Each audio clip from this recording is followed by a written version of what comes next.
kill you? You complete me. They're here. Bonjour et bienvenue au podcast Premier Vision.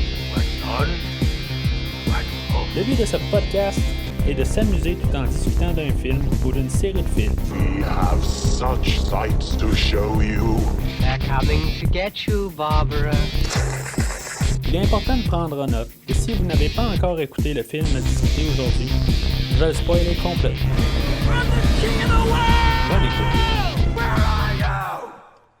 Bienvenue à Gotham. Aujourd'hui, nous parlons du Chevalier Noir, sorti en 2008 et réalisé par Christopher Nolan, avec Christian Bale, Michael Caine, Heath Ledger, Gary Oldman, Aaron Eckhart, Maggie Gyllenhaal et Morgan Freeman. Je suis Mathieu et je crois que ce qui ne vous tue pas vous rend plus étrange. Alors, bienvenue dans la rétrospective du film de la DC adapté au cinéma. Aujourd'hui, on est rendu au 19e épisode dans cette rétrospective-là. Vous pouvez vous ramasser sur premiervisionnement.com. Vous allez voir toute la rétrospective au complet. C'est une méga rétrospective là, qui couvre de 1951 avec un film de Superman et on se rend jusqu'à le nouveau film de Batman qui va éventuellement sortir. La rétrospective couvre pas mal tout ce qui existe en film de DC, là, tout ce qui est bande dessinée. Je sais qu'il y a une coupe d'affaires qui a été mise de côté, mais c'est pas mal vraiment l'étendue générale là, de tout ce qui est quasiment super-héros, là, dans le fond. C'est plus ça qu'on se concentre là, dans la rétrospective. Peut-être un jour on couvrira ce qui n'est pas super-héros, mais pour l'instant, là, on couvre les Batman, les Superman, les créatures du marais. On a fait un film de Supergirl. On a fait Constantine en début d'année. On a fait aussi la femme chat. On y va pas mal partout un peu là, dans cet univers-là, dans ces adaptations cinématographiques. Puis on le fait tout chronologiquement. Fait que on est rendu en 2008 aujourd'hui. On va avoir sauté 2 ans quand on a parlé là, le dernier film de la rétrospective. Là, on avait parlé là, du retour de Superman qui était de 2006. Ben là, on est rendu en 2008 avec le film du Chevalier Noir suite au film de Batman Begins. Film qui va peut-être influencer l'univers de DC juste à partir de ce jour-là. On va avoir un différent ton. Est-ce qu'on va regarder là, les films de super-héros là, pas mal d'un autre œil comparativement à ce qu'on avait avant. La même année que le film du Chevalier Noir, on avait le film de Iron Man qui est sorti le même été. Fait qu'on sait aussi ça où est-ce que ça s'est rendu avec tout l'univers là, du MCU. On est devenu assez gros tout ça. Mais le Chevalier Noir de son côté aussi, il a fait sa marque dans cet été-là. Probablement plus que Iron Man. Mais en tout cas, je ne suis pas là pour comparer là, les deux univers. Peut-être un jour, on parlera là, du MCU. Mais c'est ça. En tout cas, je veux dire, c'est deux choses à part entière. Iron Man, il est parti dans sa propre direction. Puis, en tout cas, je veux dire, avec toutes les retombées des Avengers, tout ça, on a créé un univers. Mais là, on est plus en train de faire une trilogie de films. On est au 2e film. Le 3e film de cette trilogie-là, ça va être dans pas mal plusieurs mois, probablement, dans peut-être 2 mois. On va avoir une couple de films là, qu'on va faire au travers. On va parler là, de La Lanterne Verte, puis on va parler de Jonah Hex et de Les Watchmen. Mais éventuellement, on va y arriver. Fait que aujourd'hui, on va avoir pas mal la même équipe qui va arriver, là, qui va revenir là, du film de Batman, le commencement. On va avoir remplacé juste l'actrice là, Katie Holmes par Maggie Gyllenhaal. Katie Holmes, supposément qu'elle était en liste là, pour reprendre le rôle, mais finalement elle a décidé là, d'aller filmer un autre film là, avec Diane Keaton et Queen Latifah, mais honnêtement, je pense qu'on lui a pas demandé de revenir. Quand le film du Chevalier de Batman le commencement est sorti, elle a commencé sa relation avec Tom Cruise, puis c'est pas que c'était une mauvaise affaire, en ligne, elle a le droit de faire ce qu'elle veut, mais j'y vois plus de mémoire là, parce que je vois pas vraiment là, des choses là, qui parlent de ça, mais ce que je peux comprendre aussi, c'est que quand elle s'est mise à sortir avec Tom Cruise, dans le fond, elle elle servait pas plus de publicité sur le film, mais plus de publicité de son côté. C'est comme si elle se servait plus de la publicité de Batman, ou en tout cas Tom Cruise et tout ça, que dans le fond, ça pouvait un peu nuire au film là, de Batman le commencement. Fait que quelque part, on lui a dit, bon, ben, regarde, on a besoin de toi pour faire de la pub, mais là, tu fais tes petites affaires de ton bord. Fait que, c'est plus, on a décidé là, de juste de se départir de elle pour le film d'aujourd'hui. Je sais pas si ça l'a fait l'idée un peu là, de tuer le personnage à mi-chemin du film, ou si c'était vraiment tout le temps l'intention. Là, en tout cas, probablement, là, on en parlera un peu tantôt. On va savoir inspiré des bandes dessinées The Killing Joke et The Long Halloween pour faire le film d'aujourd'hui. Moi, j'ai déjà lu The Killing Joke. C'est peut-être la première bande dessinée que j'ai lue dans l'univers de Batman. Puis ça, on parle dans genre les années 80. Puis l'autre, The Long Halloween, ben, c'est quelque chose que je possède depuis plusieurs années, mais je l'ai jamais lu là, en tout cas. Fait que c'est quelque chose là, qui est inspiré pour faire le film d'aujourd'hui.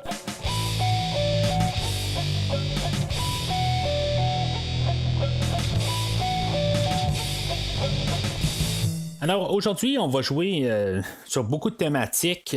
On va jouer sur beaucoup de niveaux aussi. Il y a des choses physiques, des choses mentales. Il y a plein d'affaires. On va jouer sur la peur des... Batman qui joue beaucoup sur la peur des gens. C'est ça son rôle. Mais c'est la même chose pour le Joker, que lui aussi va jouer sur la peur des gens, puis juste les essayer là, de les manipuler. Il va y avoir beaucoup de chantage là-dedans. C'est vraiment peut-être là, la grosse thématique du film. C'est tout le temps essayer de faire croire ou essayer de guider le monde, de dire si mettons tu fais pas ça, ben c'est ça qui va arriver, tout ça, ben ça, on va jouer beaucoup là, dans les idées là, du Joker, comme à la fin où on a les deux bateaux qu'un peut se faire sauter l'un l'autre. On joue avec la peur des gens, puis là ils ont peur à partir de là, ben de se faire sauter par l'autre, tout ça. Puis tu sais, je veux dire, il y a beaucoup de chantage là-dedans. Bruce Wayne, si mettons il n'enlève pas son masque, ben il va avoir des morts. Si mettons plus tard où on n'assassine pas le comptable des entreprises Wayne, ben on va faire sauter un hôpital. C'est tout pour faire là, du chaos, du désordre. C'est vraiment toute des thématiques là, qui jouent là, sur plusieurs niveaux en même temps. Je vais en parler beaucoup là, au travers du film, mais je suis certain qu'en même temps, là, j'ai passé à côté d'une couple. Là. Il y a tellement là, d'affaires là, qui jouent partout. Chaque mot est pesé dans le scénario. C'est comme aussi, là, l'argent, là, c'est pas tout le monde est achetable, tout le monde a un certain principe. C'est comme le Joker, il n'y a pas d'argent, tu peux pas l'acheter. C'est pareil pour Batman, tu peux pas l'acheter non plus. On va tout jouer avec nos trois personnages peut-être principaux là, ou nos trois héros bande dessinée de Batman, le Joker et Double Face. Dans tout ça, ben, on a comme Batman et le Joker qui sont comme le yin et le yang, sont la même chose, mais juste carrément là, à l'extrême d'un l'autre. Puis en même temps, ben, on a Double Face qui est comme entre les deux là-dedans.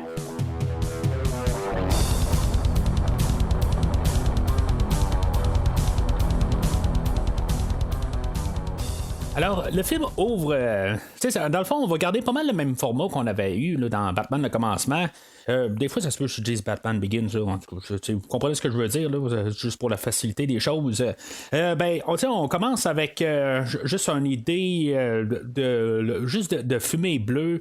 On va avoir le logo de Batman au travers. C'était comme dans l'autre film où on avait eu comme juste des chauves-souris là, dans le ciel, puis qu'il faisait un logo de Batman. C'est juste une manière de nous dire qu'on est dans un film de Batman, mais sans nous mettre le film à l'écran. Encore une fois aussi, on n'aura pas de générique, on n'aura pas de nom à l'écran, tout ça. Je trouve toujours que c'est une bonne chose. Là, c'est la formule Star Wars, mettons, où on n'a pas de nom, puis on sait pas qui va être dans le film. En général, si on a vu le poster, tout ça, il n'y aura pas de surprise. Sauf que c'est toujours, je pense, mieux de même que le film nous montre les nouveaux personnages, puis qu'on n'a pas de spoiler là, dans les noms. J'ai toujours trouvé là, le fait que, comme Star Wars, j'utilise Star Wars parce que je veux dire, il n'y a jamais de générique. On sait qu'on est dans Star Wars Wars à cause du générique de début, mais il n'y a pas de nom à l'écran. Là, je veux juste être sûr qu'on est tous sur la même page là-dessus. Puis que là, tu sais, tout d'un coup, ben, si maintenant on aurait vu dans le générique Liam Neeson, tout d'un coup, ben, tu sais, on s'aurait dit, bon, ben, Liam Neeson va réapparaître dans ce film-là, quelque part, tu sais. C'est toutes des choses un petit peu, des fois, une fois qu'on sait qui peut apparaître, ben, ça peut toujours jouer contre le film. Puis là, on sait qu'on est dans un film, ben, on sait qu'il s'appelle Le Chevalier Noir parce que on a mis ce film-là dans notre lecteur DVD, Blu-ray, ou on l'a pris sur Netflix, ou en tout cas, peu importe la plateforme là, qu'on l'a écouté, mais c'est ça un peu aussi l'idée qu'après ça, ben, si mettons on écoute le film pour la première fois, ben on sait pas qui est dedans. Puis même là, ben, ça va même pour les acteurs qui refont les rôles. On va être content un peu mettons au pire, de revoir Gary Oldman, Michael Caine. Tout ce monde-là, que des fois on pourrait se dire, bon, ben, va-tu apparaître, va pas apparaître. Même pour le personnage de Rutger Hauer dans le premier film, ben, si mettons on l'aurait vu dans le générique, on s'aurait dit, bon, ben, cette fois-là, il va avoir un plus gros rôle. C'est toutes des affaires de même que finalement, ben, on n'a pas de générique d'entrée, puis on attend juste de voir le film se dérouler. Puis on prendra les personnages quand on les verra à l'écran. Alors, on ouvre avec un vol de banque, tout, dans le fond, une structure de comment voler une banque là, à la manière Joker. Ça sert à l'introduction là, du Joker. Toute la mise en scène de chaque personne que le Joker a engagée, puis que dans le fond, tout le monde est en train de s'entretuer là-dedans. Ça va un petit peu là, dans l'idée là, de le Joker, ben, il a comme tout planifié à l'avance. Il sait exactement comment que le monde va réagir. Je veux dire, c'est peut-être un petit peu exagéré quelque part, mais c'est tout de suite en partant là, dans les 5 premières minutes, on va comprendre exactement comment que le Joker, ben, je veux dire exactement, à quelque part, va souvent être un peu en avance sur nous autres. Mais c'est ça un peu l'affaire là, de la beauté là, du personnage puis du film. Là, comme il y a chaque personne qui s'entretue, puis là, ben là, après un bout, ben, on se dit, bon, ben, ils vont penser que l'autre va entretuer telle autre personne, tout ça. Puis là, ben, il y a le dernier gars, le 5e gars, il arrive, il dit, bon, ben, toi, j'imagine que toi, t'es là pour me tuer aussi dans le dos, tu sais. Puis finalement, ben, il répond, ben non, ben, moi, je suis là pour tuer l'autre gars que t'as pas encore vu, tu sais. Puis il dit, quel autre gars, tu sais. Puis finalement, ben, c'est lui qui se ramassé. C'est un petit peu exagéré, un petit peu sur le fait, là, que, tu sais, ça tombe pile poil, là, en même temps que le gars il est en face puis l'autobus ça défonce le mur puis que c'est comme un peu exagéré, mais c'est un film aussi, c'est normal là, un peu là, c'est pas nécessairement quelque chose qui me dérange. Je suis capable d'embarquer, c'est un peu pour tout embarquer comment que le Joker il a tout calculé, puis peut-être même l'incalculable, c'est pour embarquer un peu là-dedans. Je veux dire, au total, là, quand le Joker va enlever son masque, puis on va avoir la révélation là, que ben, c'est Heath Ledger. Avec l'apparence, on a essayé de faire quelque chose qui contrastait avec Jack Nicholson. Je pense que la barre était haute avec Jack Nicholson. Là, on s'est dit, on va pas essayer de copier Jack Nicholson. Ça serait vraiment une grosse erreur d'aller dans ce sens-là. Puis, si maintenant on aurait Jack Nicholson qui aurait repris le rôle ou n'importe quoi, on aurait eu une copie de Jack Nicholson, je pense même pas que ça aurait fité dans l'univers qu'on nous a qu'on nous a démontré là, dans le dernier film. On a besoin de quelque chose de plus cru, je sais pas comment expliquer ça, de plus sauvage ou plus terre à terre. Là, on a un gars qui est dérangé, mais qu'il est intelligent, puis il est vraiment intelligent. Puis même là, je pense que il va se servir du fait qu'il a de l'air dérangé à son avantage, que les gens vont se dire il est juste dérangé puis il pense pas correct. Ben il pense pas correct, mais on va penser qu'il est moins intelligent qu'il l'est. En bout de ligne là, il est vraiment, il est capable de tout calculer, toutes ses affaires, tout ça. Il est peut-être un petit peu autiste, c'est bords. En tout cas, il est vraiment solide, juste avec son introduction. Je veux dire, juste pour commencer le film là, le premier 5 minutes, mon attention est complètement là pour le film. Puis ça va aller pour toutes les scènes où on va voir Heath Ledger dans le rôle là, en tout cas dans le personnage là, chaque fois qu'on va voir le Joker, je pense qu'il va voler chaque scène dans ce film là, je mets ça tout de suite sur la table là, en partant. c'est la star un peu de ce film-là. Il y a Christian Bale qui va rajouter à ça, mais il est en second plan, tant qu'à moi, à quelque part. Je veux dire, la star du film, là, c'est qu'on a amené le Joker. Ça fait longtemps qu'on voulait amener le Joker de le ramener là, dans les films de Batman. Même quand on l'avait tué en 1989, on avait essayé de trouver moyen de le ramener là, dans le retour de Batman. Puis, quelque part, même quand on avait un Batman 5 planifié, on voulait essayer de trouver un genre de dommage à quelque part, une manière de trouver que Jack Nicholson pourrait remettre le maquillage. Puis, quand on travaillait là, avant Batman Begins, là, on avait comme l'épouvantail. Puis il y avait un bout où il y avait encore Joel Schumacher qui était là-dedans. Puis à quelque part, il voulait faire une scène hallucinogène un peu, tout ça. Puis trouver une manière de juste remettre le Joker à l'écran, ben là, en tout cas. Finalement, évidemment, c'est toutes des idées qui ont tombé à plat, puis que c'est jamais concrétisé. Mais c'est ça. Dans le film d'aujourd'hui, ben, on est une nouvelle histoire, une nouvelle lignée temporelle, puis on le ramène enfin à l'écran. Puis c'est ça. Je veux dire, c'est vraiment remarquable. Là, qu'est-ce qu'on a comme avec Heath Ledger aujourd'hui. C'est sûr que c'est pas juste Heath Ledger, c'est la manière qui est écrit, toutes les lignes de dialogue qu'il va dire dans le film, ça a été écrit, ça vient pas là, du cru à Heath Ledger, mais c'est lui qui l'interprète, puis la manière qu'il fait. Le tout ensemble, là, je veux dire, c'est remarquable. Alors, après ça, ben, on se ramasse comme dans la suite de Batman Begins. On voit que la ville, Batman a fait l'impact, le monde, tous les criminels, il y a un peu la chair de poule là, quelque part quand il voit le bat-signal dans le ciel. On voit Gordon que lui, il fait juste allumer le bat-signal juste pour comme donner un semblant que Batman est dans le coin, tout ça. Ça fait juste donner un air de contrôle là, quelque part. Et peut-être un air de sécurité là, pour les citoyens. Puis en même temps, ben, c'est ça fait peur aux criminels. Fait qu'on va avoir comme une fin, un genre d'épilogue à Batman Begins, où est-ce qu'on va revoir le personnage là, de l'épouvantail, que il s'est juste... ça va terminer avec un genre de rencontre là, entre criminels là, dans un stationnement, parce que quelque part ils gardent ça là, assez un peu un petit endroit isolé, mais finalement Batman va les retrouver.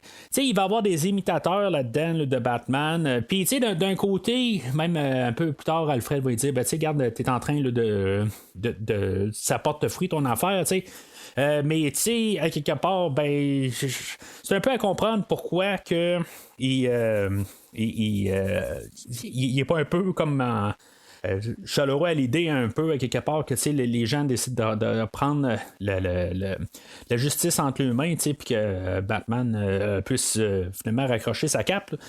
Mais lui, Batman, ce qu'il veut là-dedans, c'est que les gens soient plus honnêtes, puis qu'il n'y ait pas à se battre en bout de ligne. En tout cas, c'est la manière que je peux voir ça. Puis que, c'est un peu ambigu exactement qu'est-ce qu'il veut. C'est sûr que quelque part, plus tard dans le film, ben, il va vouloir peut-être finalement raccrocher sa cape, mais on va en reparler là, dans quelques minutes exactement qu'est-ce qu'il veut faire. En tout cas, on en reparle dans 2-3 minutes. Je vais juste terminer avec l'épouvantail. Là, l'épouvantail, ben, c'est ça, c'est juste une petite genre de petite bagarre là, dans un stationnement.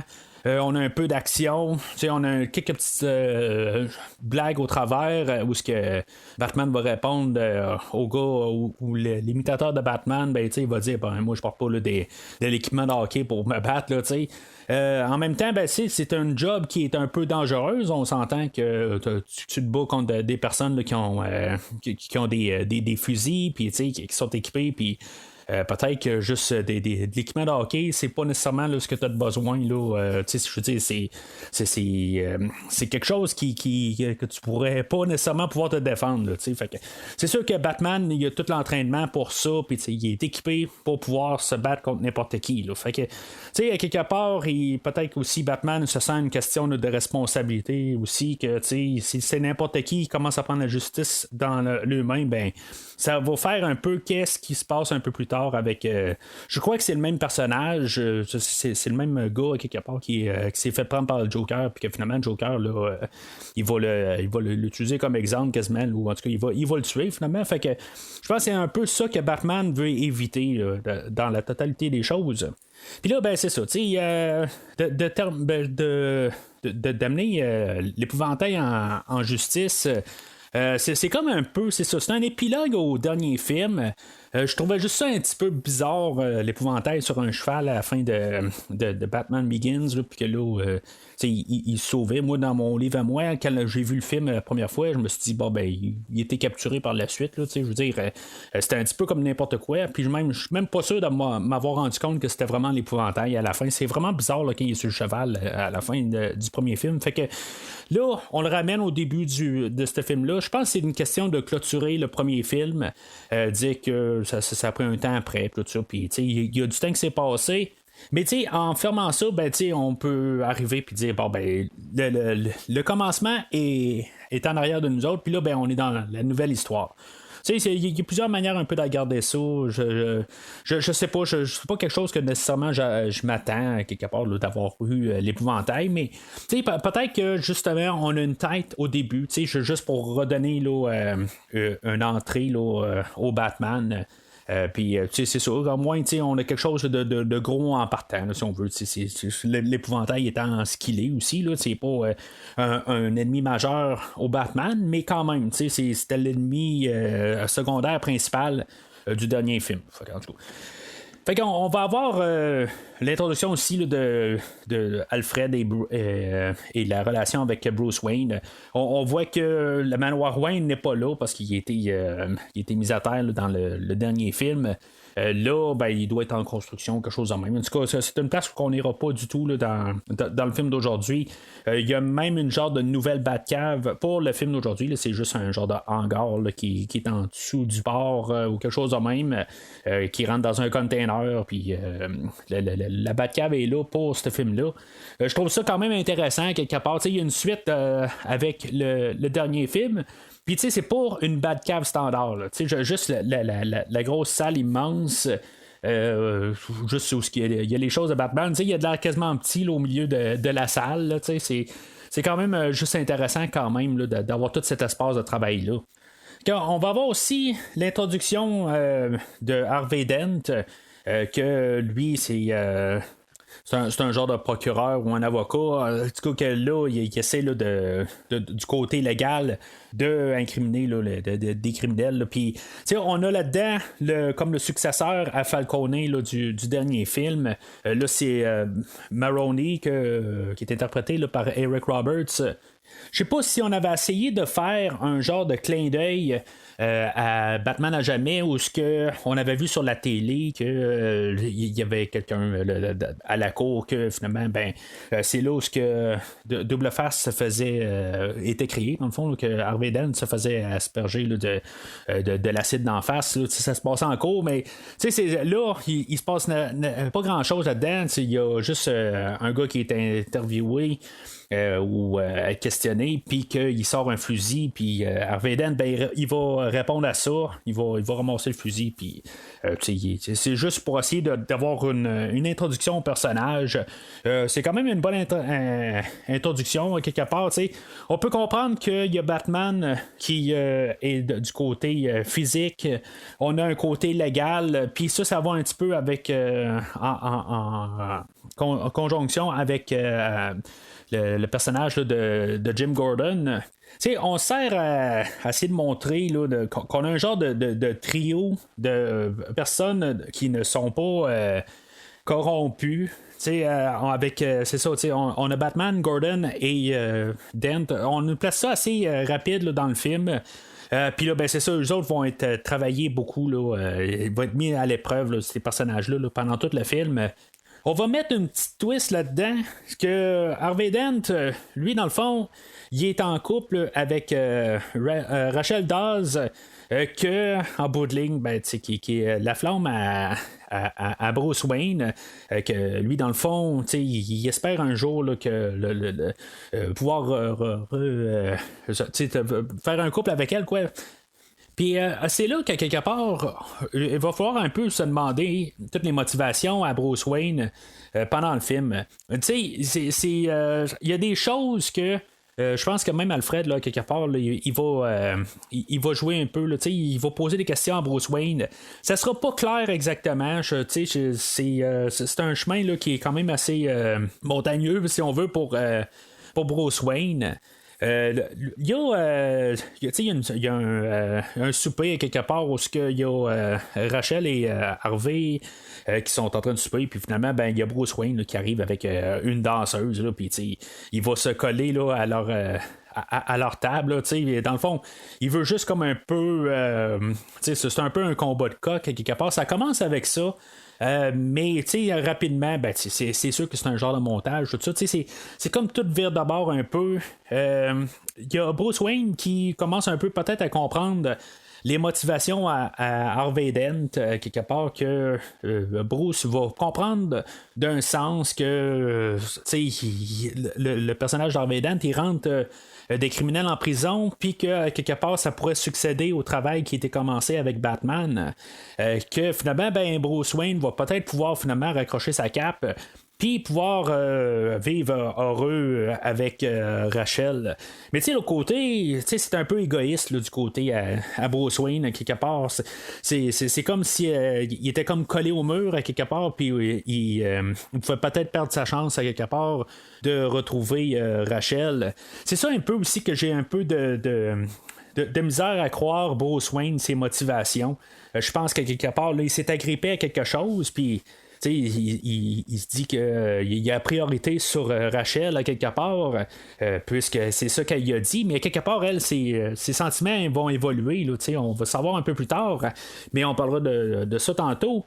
Mais en tout cas, d'un autre côté, le scénario nous dit que ou en tout cas l'écriture nous dit quand même que le personnage de Bruce Wayne va embarquer avec le personnage de Harvey quand même, avec ses motivations, tout ça. Fait que c'est juste ça un petit peu, peut-être que ça arrive un petit peu trop rapidement, que j'ai un petit peu de la misère à être d'accord, ou vraiment de croire Bruce Wayne à quelque part, là, parce que quelque part il va tout le temps parler de Rachel là, tout le restant du film quand même. Mais c'est ça, c'est un peu là, les motivations à Bruce Wayne, puis l'idée de Batman, là, c'est là où les deux personnages rentrent vraiment en conflit, puis lui il doit partir là, sur les deux fronts. Mais des fois on dirait que les deux travaillent un contre l'autre. C'est une chose là, qui est le fun un peu là-dedans, c'est que vraiment sur le côté Batman, il va être avec Harvey, puis il va jouer main dans la main avec, si on veut, pour tout réussir à régler la criminalité à Gotham. Mais l'autre côté, c'est comme s'il joue dans le dos Harvey là, quand il est Bruce Wayne. Fait que c'est un petit peu hypocrite là, du côté à Bruce Wayne. Là. Fait que on va retourner du côté des criminels, là, du côté là, de Maroni, que en bout de ligne, il va rencontrer là, d'autres criminels. Puis là, ce qu'on comprend, c'est qu'il y a de l'argent qui est blanchi, puis qu'ils ont été laissés là, dans plusieurs banques. Puis c'est ça, dans le fond, il y a le personnage de Lao, que lui il habite à Hong Kong, puis il va avoir pris l'argent, dans le fond, des criminels, mais tu sais, dans le fond, c'est tout du crime organisé quelque part. C'est pas il les a pris là, pour le voler, là, c'est tout simplement là, pour juste être à l'abri, parce que lui il retourne à Hong Kong, puis en même temps ça joue sur le côté à Bruce Wayne avec les entreprises Wayne. Fait que ça donne une manière là, de comprendre aussi que Batman, lui, il n'y a pas de juridiction.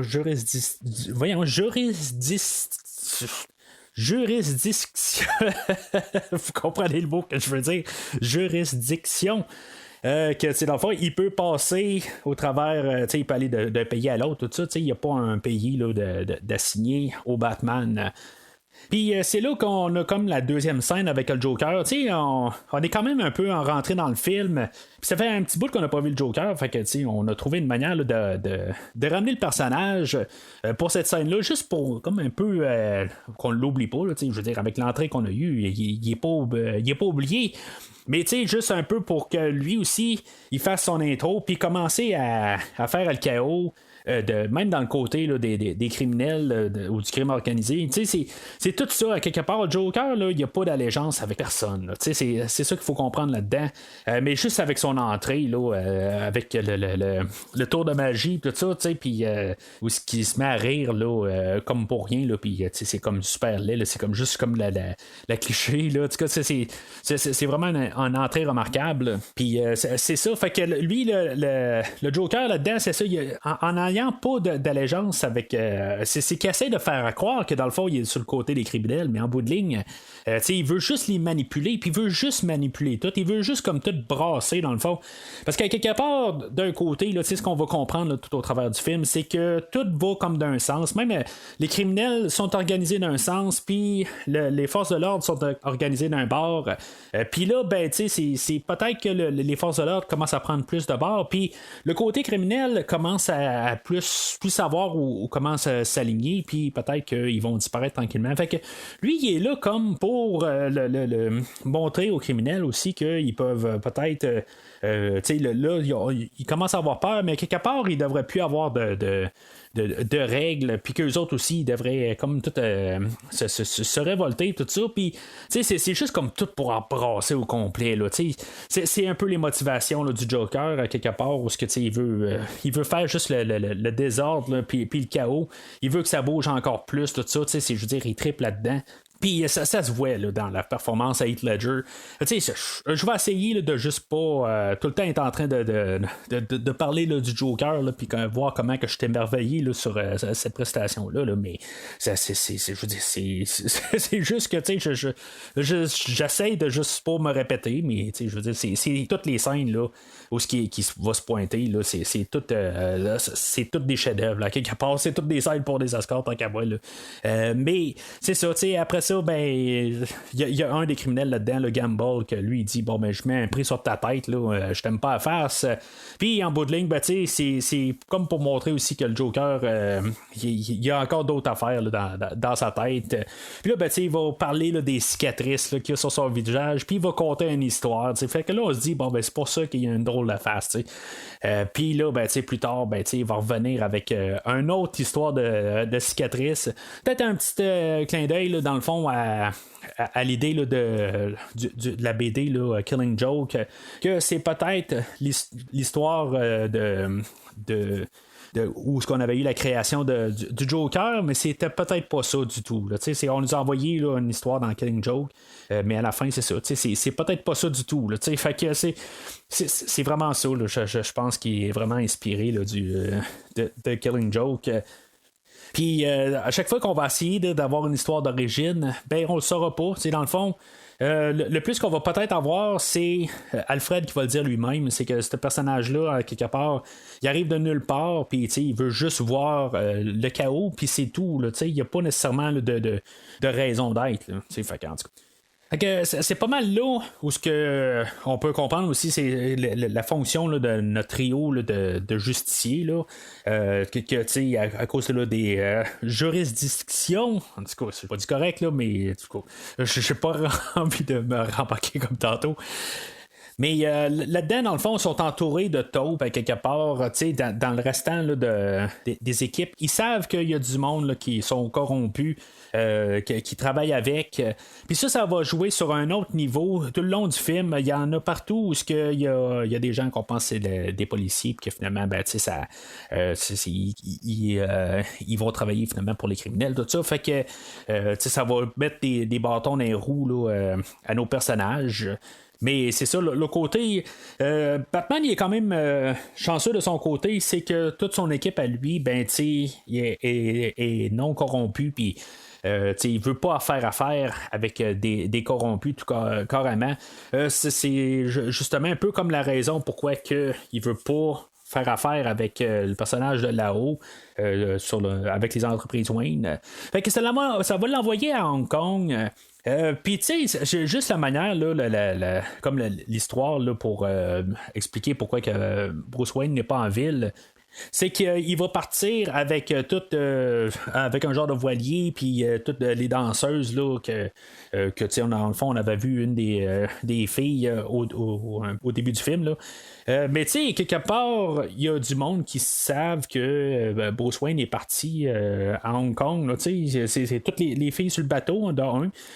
Puis la personne qui vient chercher Bruce Wayne en avion, c'est qui exactement? T'sais, on le voit pas, c'est qui ce pilote-là, là, mais en tout cas, c'est juste des idées là, de savoir qui il sait. Que Bruce Wayne était à Hong Kong, puis tu sais que Batman est arrivé à Hong Kong, tu sais, je veux dire, des fois 1+1, là, mais on n'ira pas sur ce terrain-là, puis j'ai vraiment pas besoin là, d'aller sur ce terrain-là. Bruce Wayne peut être à Hong Kong, puis Batman peut être là aussi, puis ça peut être 2 personnes aussi. Là, je veux dire, le monde est assez grand pour 2 personnes dans une ville. Puis des fois, le hasard fait bien des choses aussi. Fait que c'est juste des choses de même. Fait que on va ramener le personnage là, de Morgan Freeman. Qu'il fait Lucius Fox, que lui, dans le fond, il est comme le président de les entreprises Wayne. Là, c'est le représentant officiel, là, le PDG, genre. Fait qu'il va aller voir là-haut là, dans son entreprise à Hong Kong. Il n'y aura pas de lien avec le fait que lui, il a traversé la mer pour se ramasser là, puis ou l'océan pour se ramasser là plutôt. Puis, tu sais, Batman attaque le soir, tu sais, il y a comme quelque chose qui est quand même assez louche, là, quelque part, là, mais comme je dis, il y a l'univers, le monde est assez grand pour avoir 2 personnes dans une ville, on s'entend, fait que, puis les coïncidences, tout ça, mais c'est juste que la coïncidence est forte. Quand on va avoir quand même une belle cinématographie là, de Hong Kong. Puis il y a Batman là-dedans là, qui va partir d'une bâtisse là, genre à 3 km de là, puis que finalement là, il va rentrer par une fenêtre là, en la défonçant. Puis qu'il va avoir un peu de combat. Il n'y a pas beaucoup d'action dans ce film-là. On a choisi comme vraiment juste nos scènes clés. Il n'y a pas de scène qui a de l'air être vraiment comme trop poussée pour dire bon ben il faut une scène d'action. Ça l'est peut-être une là, à quelque part à ce moment-là, mais c'est très court à quelque part. Il faut juste que Batman soit utilisé pour montrer qu'il peut être n'importe où, puis juste un peu pour montrer un peu d'action à Batman quand même. Il faut le faire, mais c'est pas quelque chose d'extraordinaire. C'est fait sur une base, une petite base. Batman arrive, il se bat contre 3-4 personnes, puis il va ramasser là-haut, puis il va sortir de là à la façon de James Bond là, dans Opération Tonnerre. C'est vraiment clairement un hommage à James Bond. Là. C'est où ce que James Bond, à la fin du film, il se faisait ramasser par un avion. Puis il y avait un genre de... En tout cas, exactement pareil comme dans le film aujourd'hui. Ça, on sait quelque part que Christopher Nolan est un fan là, des films de James Bond, puis qu'un jour, il aimerait ça en faire un film. Est-ce que ça va être lui qui va faire le prochain film après que Daniel Craig aille raccroché avec le rôle, là, tout ça? Du coup, fait que ça, c'est une chose à part. Mais dans beaucoup des films de Christopher Nolan, il y a souvent là, des hommages à James Bond. Puis là, ça en est un que j'ai spoté assez rapide. Bien sûr, c'est assez dans ta face.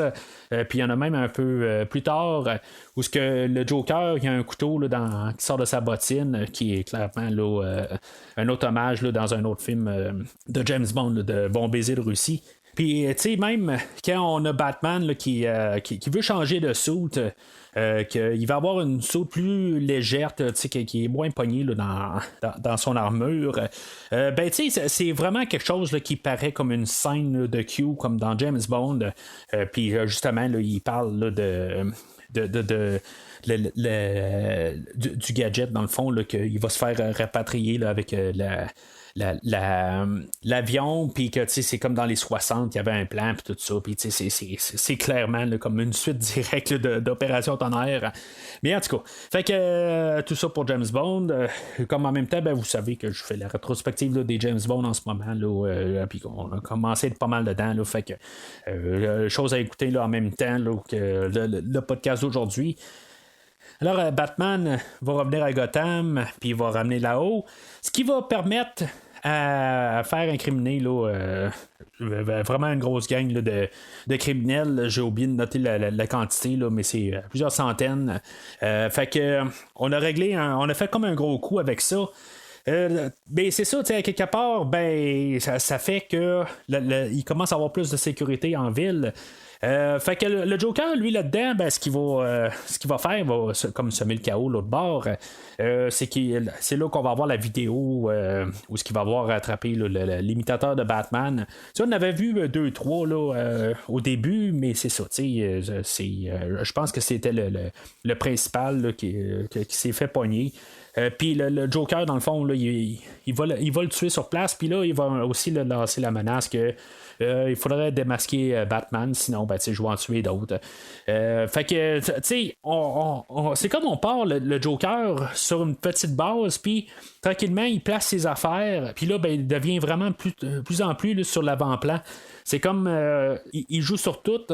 On va jouer sur la peur. Les citoyens vont commencer à avoir peur. Ils vont dire il faudrait peut-être que Batman se montre le visage, puis après ça, on va avoir la paix là, du Joker. En tout cas, ça, on va revenir à ça là, dans quelques minutes. Le Joker va mettre en scène l'assassinat là, de plusieurs personnes clés, dans le fond, qui va comme tout détruire là, qu'est-ce que Batman a fait au début du film, là, de rentrer là, les criminels là, en prison. Il va tuer le juge, il va tuer le commissionnaire et il va essayer de tuer Harvey Dent, que lui, dans le fond, il va être rendu à une réception de Bruce Wayne, que Bruce Wayne là, il a fait comme en son honneur quelque chose de même, là, genre juste pour y donner des fonds ou quelque chose de même. C'est pas tout à fait là, clair exactement là, c'est quoi cette réception là. Bruce Wayne avait dit qu'il allait tout le temps dans le fond il va l'embarquer là, dans son programme, puis que finalement Harvey Dent n'aura pas besoin là, de fonds là, pour son futur politique là, en tout cas. Fait que puis tu sais c'est là un peu aussi, il va faire un discours, il va arriver d'une manière, il va faire ça comme son show-off, puis quelque part Rachel elle va lui dire là, regarde, je suis capable là, de voir là, que t'es un peu en train de rire de lui.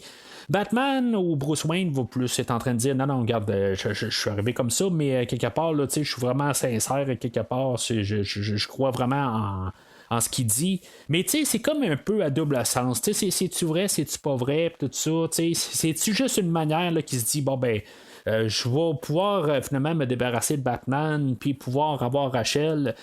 C'est là, quelque part, que ça rentre en conflit, là, comme j'ai dit tantôt. Là, fait que je n'ai pas besoin d'élaborer là-dessus, là, j'en ai déjà parlé. Fait que là, il y a le Joker qui va arriver avec sa gang qui vont crasher le party. Puis là, le Joker va encore arriver là, avec. Il va comme narguer tout le monde en passant. Je veux dire, encore des bonnes scènes, là, j'ai absolument rien à dire contre tout ce qui se passe là. Je veux dire, s'il n'y en a pas assez d'un côté, c'est juste assez. Là, peut-être que si, mettons, on continuerait, on aurait mis 2 fois le temps du Joker dans ce film-là. Peut-être que ça aurait été quelque chose d'un peu trop. Mais on le voit juste assez à quelque part. On le voit quand même beaucoup. Je veux dire, c'est quand même notre adversaire principal du film. Mais il rentre juste assez pour qu'on embarque dans le personnage, puis tout, qui met ses menaces, puis il a vraiment de l'air menaçant, on s'entend, puis il a de l'air vraiment déstabilisant plutôt.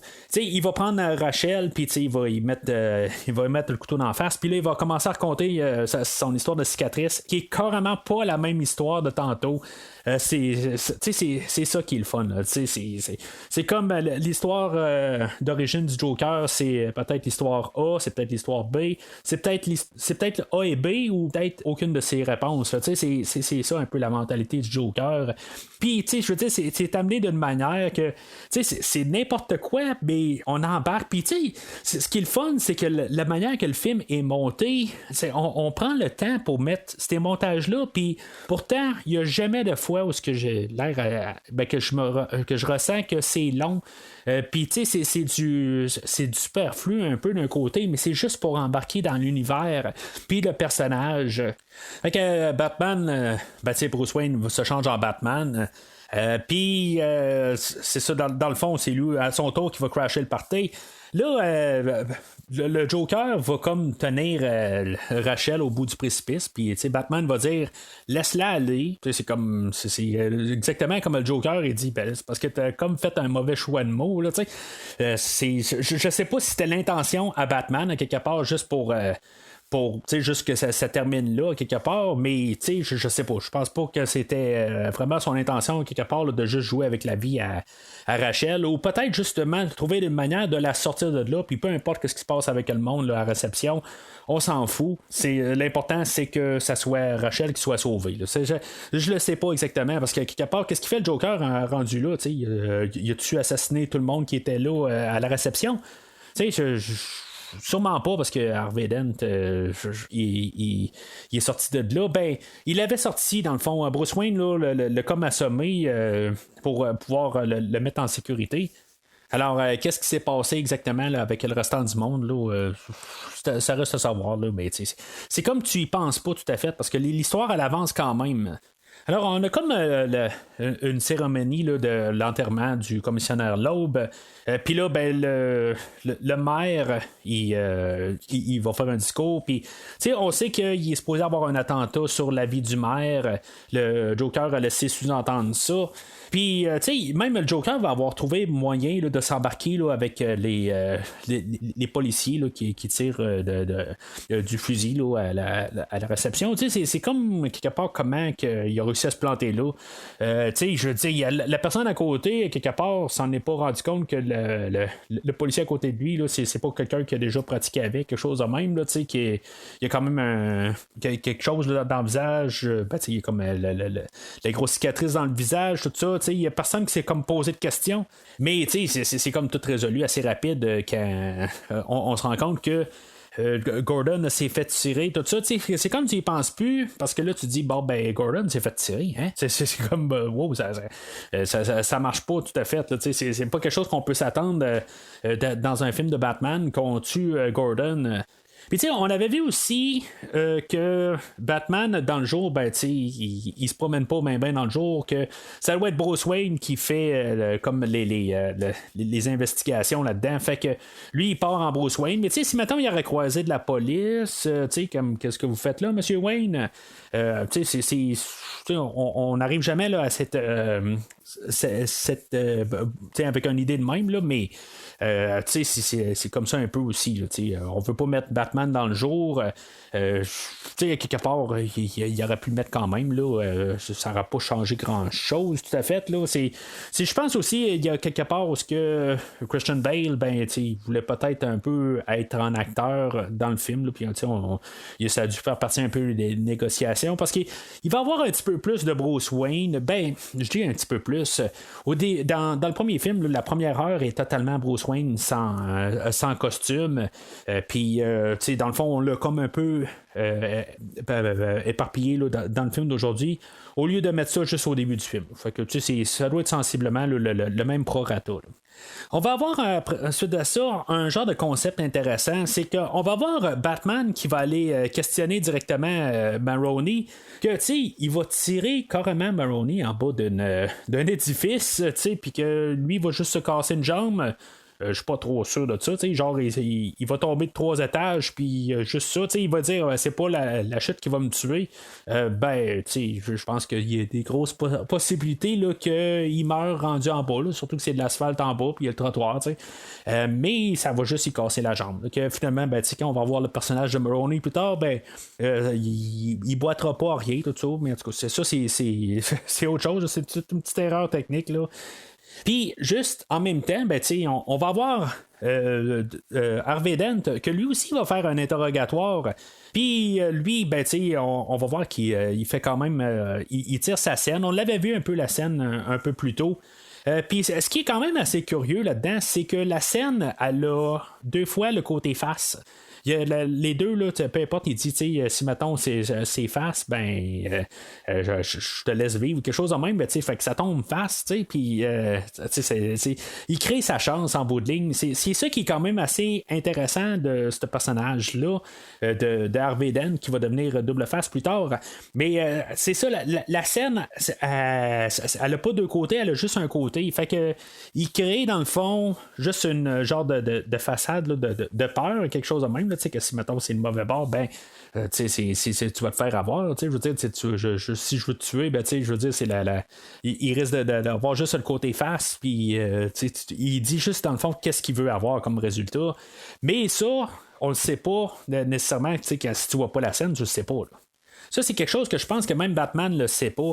Quelque part, lui, il va dire, ben là, tu peux pas laisser ça à la chance, mais c'est ça, quand on le sait plus tard que la scène c'est le même résultat là, des 2 bords. Fait que, on peut savoir, si on retourne sur cette scène-là, que dans le bout de ligne, il l'aurait probablement jamais tué, mais c'est juste une manière de pression.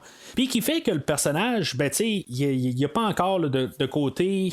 Le côté sombre, quelque part, oui, il y a un côté là, un peu brutal, tout ça, je veux dire, il va mettre la pression là, sur le personnage de Schiff, là, que lui était à côté du Joker, puis qu'il avait essayé là, de justement tirer sur le maire. Puis qu'en plus, ben, il y avait juste un épingle là, avec le nom de Rachel Dawes. Fait qu'ils savent que probablement là, la prochaine victime ou la prochaine cible, ça va être Rachel. Fait que c'est sûr que ça pousse un peu les limites au personnage là, de Harvey Dent. Puis là, on veut commencer un petit peu là, à moins. On commence à prendre ça au sérieux. On sait que. Puis c'est un genre de thématique là, que je n'ai pas parlé au début. Là, on sait qu'avant le beau temps, ben, il peut y avoir une grosse orage. Là, on va descendre les bas-fonds pas mal avant d'arriver là, aux bonnes choses. Là. Mais on est comme dans le creux où tout le monde commence à être un peu désespéré. Les criminels là, commencent à perdre la boussole, puis que là, ben, ils sont prêts à faire pas mal tout là, pour pouvoir continuer puis pas se faire coincer. Puis ça, c'est le personnage d'Harvey aussi, là, quelque part, ben, tout va bien, on rentre les criminels, tout ça, mais là, il commence à être touché au cœur. Puis c'est ça aussi qui se passe avec tous nos personnages, que ce soit Gordon, que ce soit Batman ou que ce soit Harvey Dent.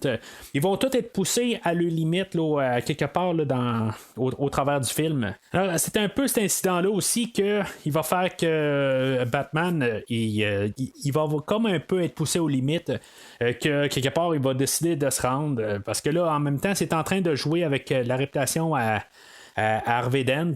Il sait que Harvey, c'est comme le côté qui de lumière. Là, c'est le chevalier blanc là, qu'on a nommé là, un peu plus tôt dans le film.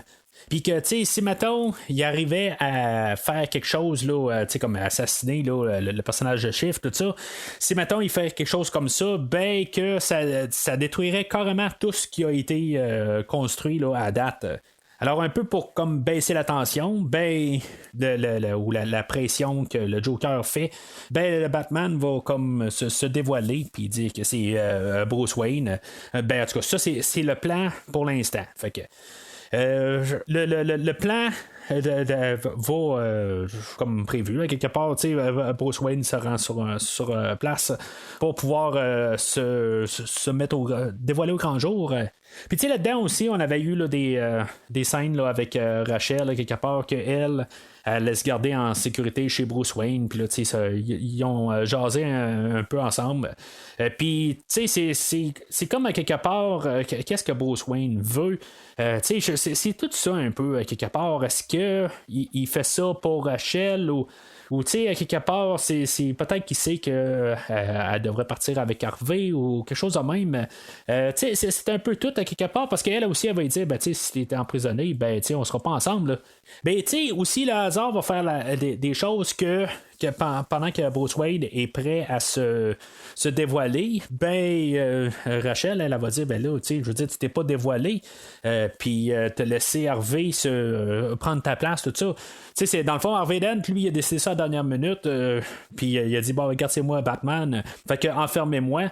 Puis tu sais, il a juste comme mis carrément sa confiance là, dans les mains là, de Batman, que Batman allait s'arranger pour régler là, continuer dans le fond là, le flambeau là, de l'idée d'essayer de pogner le Joker en se disant que peut-être que le Joker lui va savoir que Batman est dans un fourgon arrêté puis que finalement le Batman ne sera pas emprisonné en dedans puis qu'il va pouvoir défendre Harvey Dent. C'est un peu l'idée dans le fond, il a vraiment mis sa vie dans les mains de Batman puis dans le fond c'est ce qui va amener pas mal à la prochaine scène, mais c'est ça ce qu'on sait aussi, c'est que Rachel, elle trouve un petit peu l'idée à Bruce Wayne là, que dans le fond il s'est pas dévoilé, elle trouve ça un petit peu dégoûtant. Fait que c'est-tu pour ça aussi que à quelque part elle dit Bruce Wayne là, moi je t'aime plus comme par amour, je veux dire je veux être ton ami, mais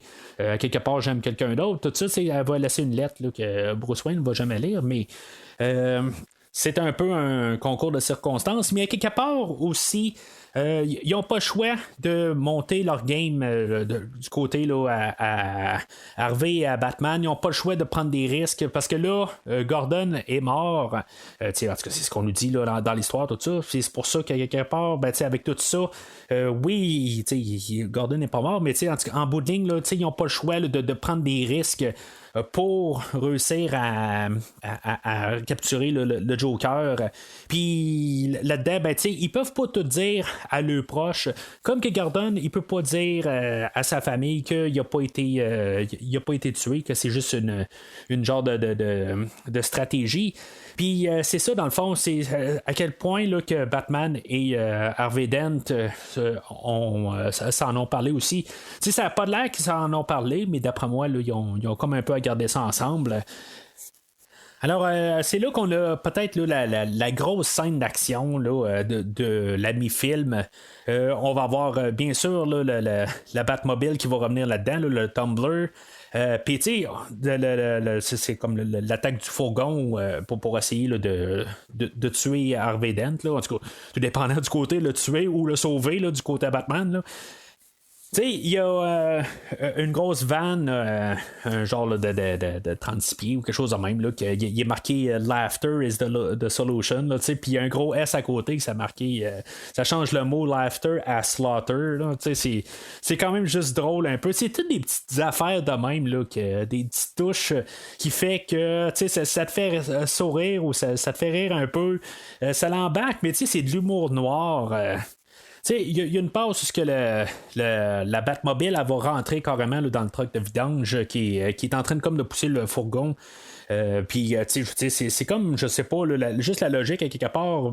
Oui, la Batmobile elle peut aller dans le fond, elle est super rapide, mais le fait qu'elle réussit à embarquer en dessous pour soulever là, le camion de vidange, je sais pas exactement à quel point que c'est un peu réaliste, mais je peux le prendre parce qu'on est quand même dans un univers de bande dessinée. C'est juste quelques petites affaires des fois là, qui est comme un petit peu exagéré.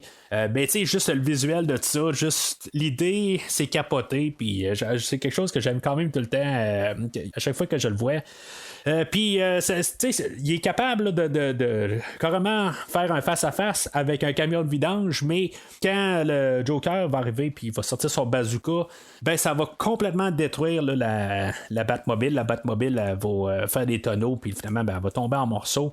C'est comme ça marche pour quelque chose, mais ça marche pas pour autre chose. Là. OK, un bazooka, c'est quand même un genre de roquette, un missile, quelque chose de même là, qui est projeté de ça. C'est une explosion, c'est une bombe là, d'un côté. OK, mais c'est quand même l'impact là, avec le camion de vidange aussi, c'est quand même quelque chose. Fait que c'est un deux poids, deux mesures peut-être, là, en tout cas.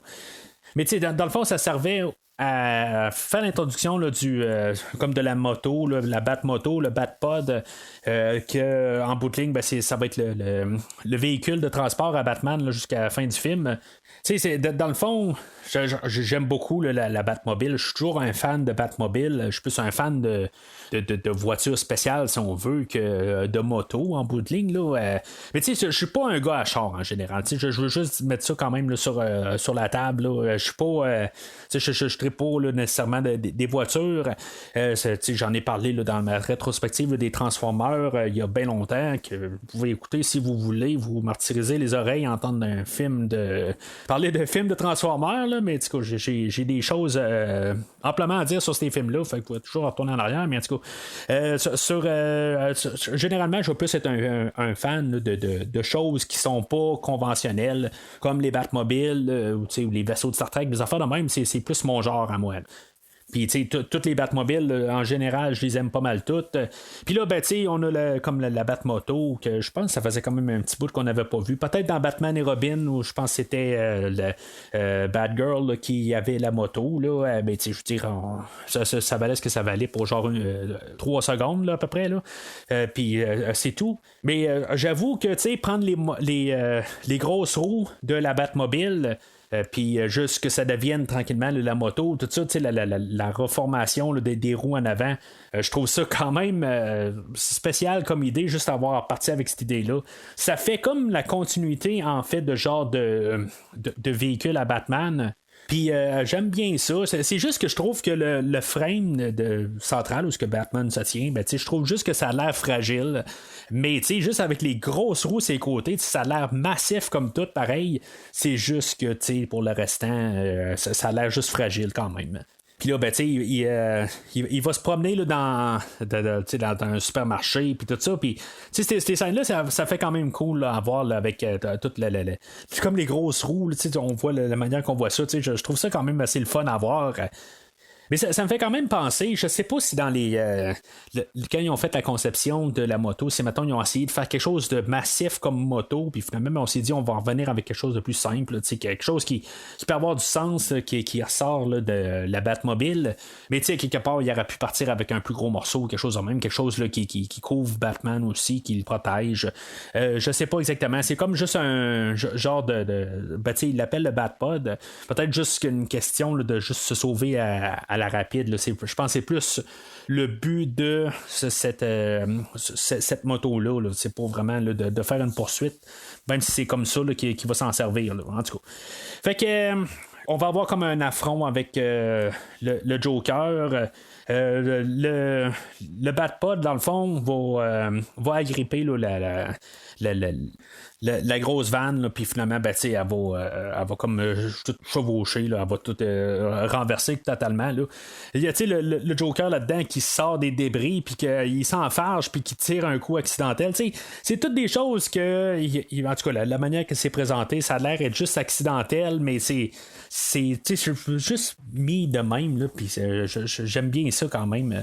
On a comme un affront direct avec Batman, puis c'est bizarre, ça me fait quand même penser au film de 89 où il y avait juste un Joker qui était debout, qui était planté au milieu de la rue, puis Batman arrivait avec le Batplane, puis dans le fond le Batman n'était pas capable de pogner le Joker. C'est pas exactement ça qui se passe, mais ça me fait quand même penser à ça. Je sais pas si c'était un genre de clin d'œil quelque part, mais en tout cas moi j'ai comme eu la même genre de sensation comme idée là. Je pense qu'il y avait une genre de clin d'œil ou un petit hommage là, qu'on voulait faire là, au film de 89, mais c'est ça, finalement ça va arriver qu'on va voir la révélation que Gordon n'était pas mort finalement, puis qu'on va arrêter le Joker.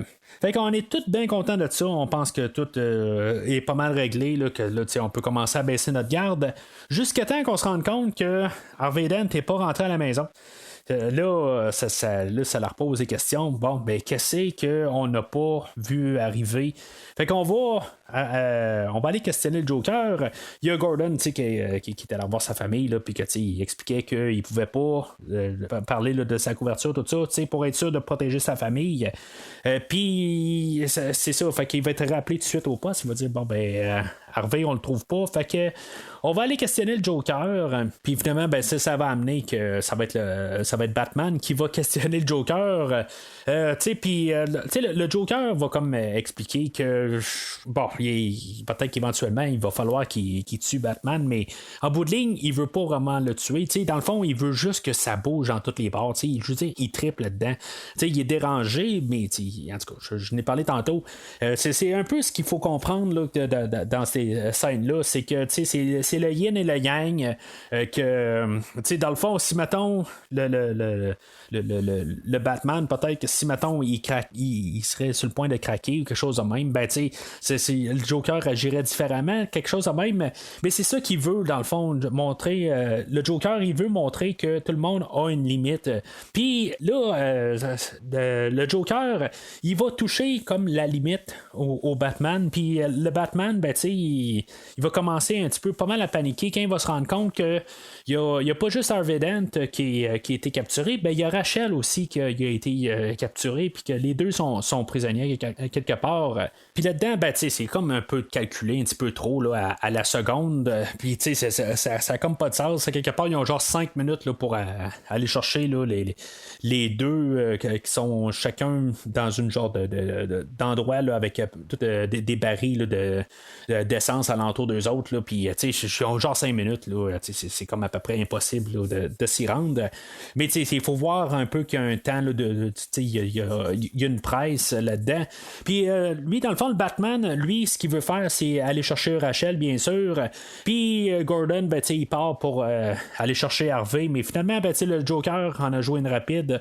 Puis dans le fond, il a inversé les endroits juste pour que, quelque part, c'est comme s'il savait aussi que le Batman allait plus vite, quelque chose de même, puis qu'il allait sauver Harvey Dent au lieu de Rachel, puis que dans le fond qu'elle allait réussir à dire à Harvey avant que oui, elle était en amour avec lui, puis qu'en bout de ligne elle voulait le marier, tout ça. C'est comme il savait un petit peu trop, c'était un petit peu exagéré à quelque part là, peut-être que il faut y aller un petit peu avec la chance à quelque part là, que ces choses-là arrivent ou qu'ils arrivent pas. Mais en même temps, si on regarde Gordon quand il arrive à l'adresse en particulier, on dirait que les gens, là, ils n'ont pas l'air d'être très très pressés pour rentrer dans la bâtisse. Je dis pas que ils sont comme en train là, de texter juste avant de partir, genre dire je vais finir mon texto avant de rentrer dans la bâtisse, quelque chose de même, mais ils n'ont pas de l'air d'être très très à se presser. Autant que Batman a de l'air à être plus pressé là, pour aller le rescaper la personne. Là. Ce qui me laisse même dire que même si Gordon elle serait rendu à la bâtisse, la manière que ça l'explose, je veux dire, tout le monde aurait été mort. Là, il y avait comme peut-être un peu de peur à quelque part, si on rentre là, on va se faire tuer aussi. Là, mais en tout cas, chose un petit peu calculée là-dedans, c'est que il y a un prisonnier là-dedans qu'on a comme greffé. On lui a fait manger, peut-être pas manger, mais on lui a juste installé une genre de bombe dans le ventre, tout ça. C'est sûr que le personnage est comme genre éliminé, là, il est pas bien dans la tête, là, puis il s'est fait promettre des choses, tout ça. Ça marche pas dans sa tête, puis on a juste abusé de ça, puis finalement, on y a installé. On a trouvé une manière là, de rentrer une bombe dans le commissariat. Puis dans le fond, de cette manière-là, ça laisse au Joker l'opportunité là, de aller reprendre le personnage de là-haut, que lui était gardé au commissariat là, depuis que Batman est allé le rechercher à Hong Kong. C'est quand on voit le Joker se sauver de prison, on entend comme une genre de musique, tout ça. J'ai pas encore parlé de la musique, puis je gardais ça comme pour ce moment-là. C'est comme une genre de thématique, un son, ou quelque chose de même. On va appeler ça comme le thème du Joker, là, ce qu'on entend, mais c'est comme juste une genre de note, tout ça. Aujourd'hui, on a encore la collaboration là, de Hans Zimmer et de James Newton Howard, qui, dans le fond, ils continuent leur travail là, qu'ils avaient commencé sur Batman Begins. Dans le fond, c'est ce que je peux juste reprocher à cette trame sonore-là. Puis, ça va être un peu ce que je vais dire aussi la prochaine fois, mais il va y avoir une petite variation là, la prochaine fois. On a juste comme pris la même trame sonore du dernier coup, puis on a juste comme rajouté là, la thématique du Joker au travers de tout ça. Mais c'est beaucoup la même genre de trame sonore, elle est beaucoup similaire. C'est juste ça un petit peu que je trouve plate, mais ça reste quand même une trame sonore qui est pas mal solide.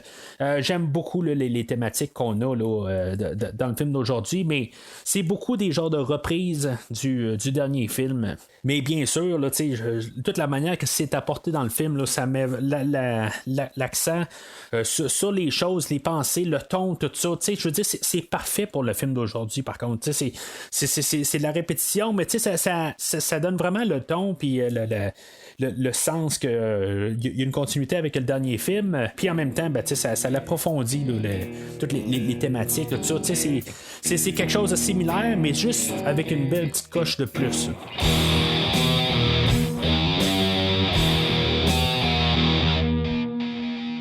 Alors, Harvey se réveille à l'hôpital, puis, juste avant là, de passer en feu, il avait comme reçu il était tombé sur le côté, puis il avait reçu de l'essence là, sur la moitié du visage, puis finalement, quand Batman l'a sorti là, du genre de hangar qui était, le feu s'est comme répandu sur sa face, puis dans le fond, il y a la moitié du visage brûlé. Pourquoi on n'y a pas greffé là, des choses par la suite? On laisse ça à l'air de même. Là, c'est une question de design. Là, on voulait avoir le double face. Là, mais honnêtement, je veux dire, j'aime beaucoup ce look-là. Je l'aime mieux que je pense là, que le look qu'il y a de Tommy Lee Jones. Puis c'est sûr que c'est quasiment gratuit ce que je viens de dire là. C'est pas la même chose. Il y a ça aussi. Je veux pas là, je veux comparer quand même des pommes avec des pommes. Puis, tu sais, le double face de Tommy Lee Jones était quelque chose de totalement différent. On a essayé de faire un univers plus coloré, plus bande dessinée, ce qui est totalement pas la même chose aujourd'hui. Fait que, tu sais, chacun va mieux apparaître là, pour leurs films respectifs là, en tant que tel. Mais c'est sûr que, tu sais, j'aime beaucoup là, qu'est-ce qu'on a aujourd'hui. Là. Puis, tu sais, c'est déstabilisant, là, quelque part. Là, je veux dire, on voit toutes les os entour, on voit tout l'œil au complet. Là, je veux dire, c'est dégueulasse, puis c'est ça, c'est déstabilisant.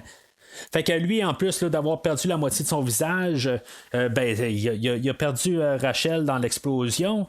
Puis, tu sais, quelque part, il va être plus en questionnement, quelque part, là-dedans, de savoir pourquoi que, il a tout perdu quand, dans le fond, tout allait bien d'un côté, mais ça revient avec une des thématiques du film, là, il faut toucher les bas-fonds pour que après ça aille mieux. Puis là-dedans, ça, on l'avait pas remarqué tout à fait. Puis des fois, je pense que ça prend plusieurs visionnements pour voir ces choses-là. Puis c'est ça qui est un peu la beauté de ce film-là, c'est qu'à chaque fois qu'on le réécoute, il y a peut-être des choses qu'on n'a pas vues, puis qu'on se rend compte par la suite qu'on avait juste placé des idées à des endroits, puis que, on s'en rend compte par la suite. Comme la scène de Harvey, il y a un côté qui a brûlé, puis que là, finalement, elle devient vraiment une scène qu'il y a deux faces. Tu as comme le côté pile puis le côté face. Il n'y a pas juste le côté face de chaque bord. Elle a deux côtés qui va refléter le personnage, mais à quelque part, c'est là où vraiment c'est comme tu as 50% des chances que ça soit quelque chose ou 50% des chances que ça soit pas l'autre chose.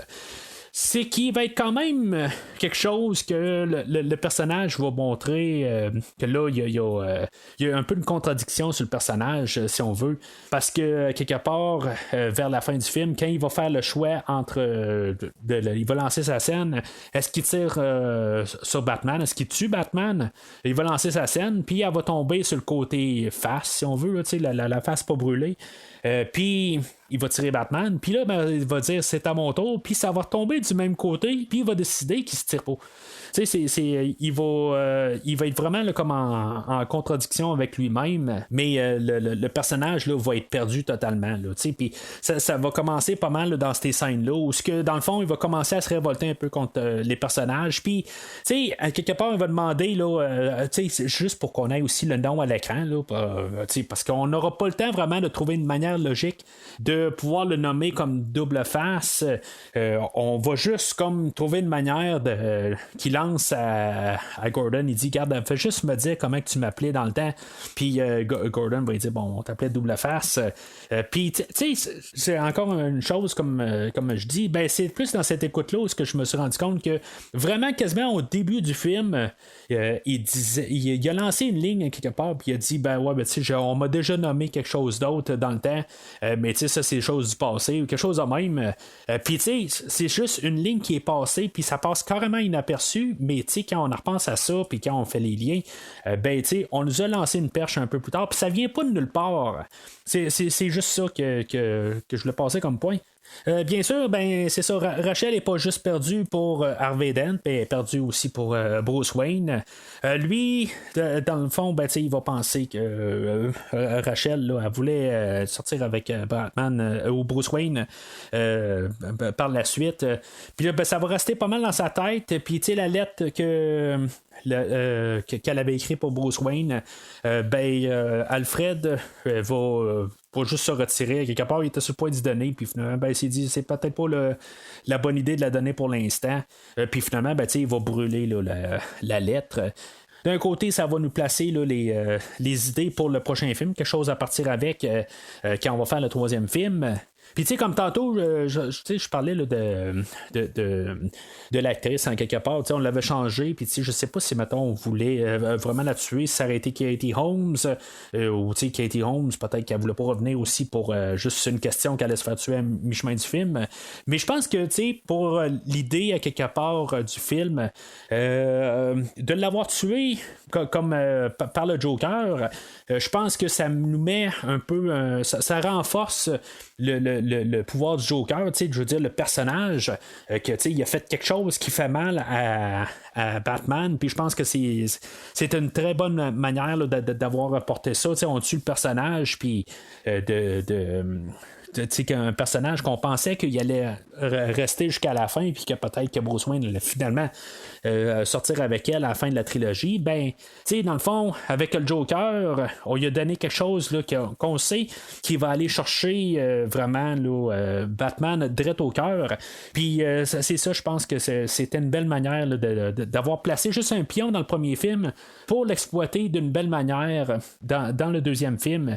Puis on va le jouer sur deux idées en plus. On va jouer avec Bruce Wayne, puis on va jouer avec Harvey Dent pour le même personnage. On va faire une pierre deux coups. Puis c'est ça aussi, j'avais pas parlé dans le fond là, de la prestation là, ou l'actrice Maggie Gyllenhaal là, qui apprenait le personnage là, qui était joué par Katie Holmes la dernière fois. C'est quand même assez étrange quelque part. Je sais pas si elle fait mieux la job. Je pense qu'elle a plus de talent que Katie Holmes. Ça, je vais le donner. Mais à quelque part, quand on reprend le personnage joué par Katie Holmes, c'est là que j'ai un petit peu de misère avec. Fait que, tu sais, es-tu mieux ou pas? J'ai comme un peu de misère un peu avec le personnage. Juste à cause que, tu sais, c'est pas la même actrice, puis on essaie de rembarquer là, le personnage, mais tu sais, c'est un autre face qu'on voit. Mais tu sais, je pense que je la crois plus comme actrice. C'est juste que je sais pas. On aurait dû quand même quelque part s'arranger pour que ce soit Katie Holmes qui revienne. Je pense que c'est ça, mais je pense pas que Katie Holmes aurait fait mieux comme travail. Il y a ça par contre. Je veux dire, c'était peut-être là, l'actrice là, qui était comme pas de calibre avec ce qu'on avait comme acteur là, dans le premier film, elle sortait du lot quasiment parce que c'est pas qu'elle était horrible, mais que quelque part la chimie avec Christian Bale était pas là, mais en même temps dans ce film là quasiment pas avec Christian Bale, elle est entre les deux, c'est sûr, mais je pense qu'on aurait dû trouver moyen là, de la ramener juste pour faire une genre de continuité là, avec les deux films. Mais de l'autre côté, comme je dis, Maggie Gyllenhaal a fait quand même bien la job. Elle a plus de talent tant qu'à moi là, que Katie Holmes comme actrice, mais c'est ça, c'est juste que visuellement c'est comme toute une contradiction à quelque part. Je sais plus comment le prendre exactement, puis ça fait juste me faire une confusion sur le personnage.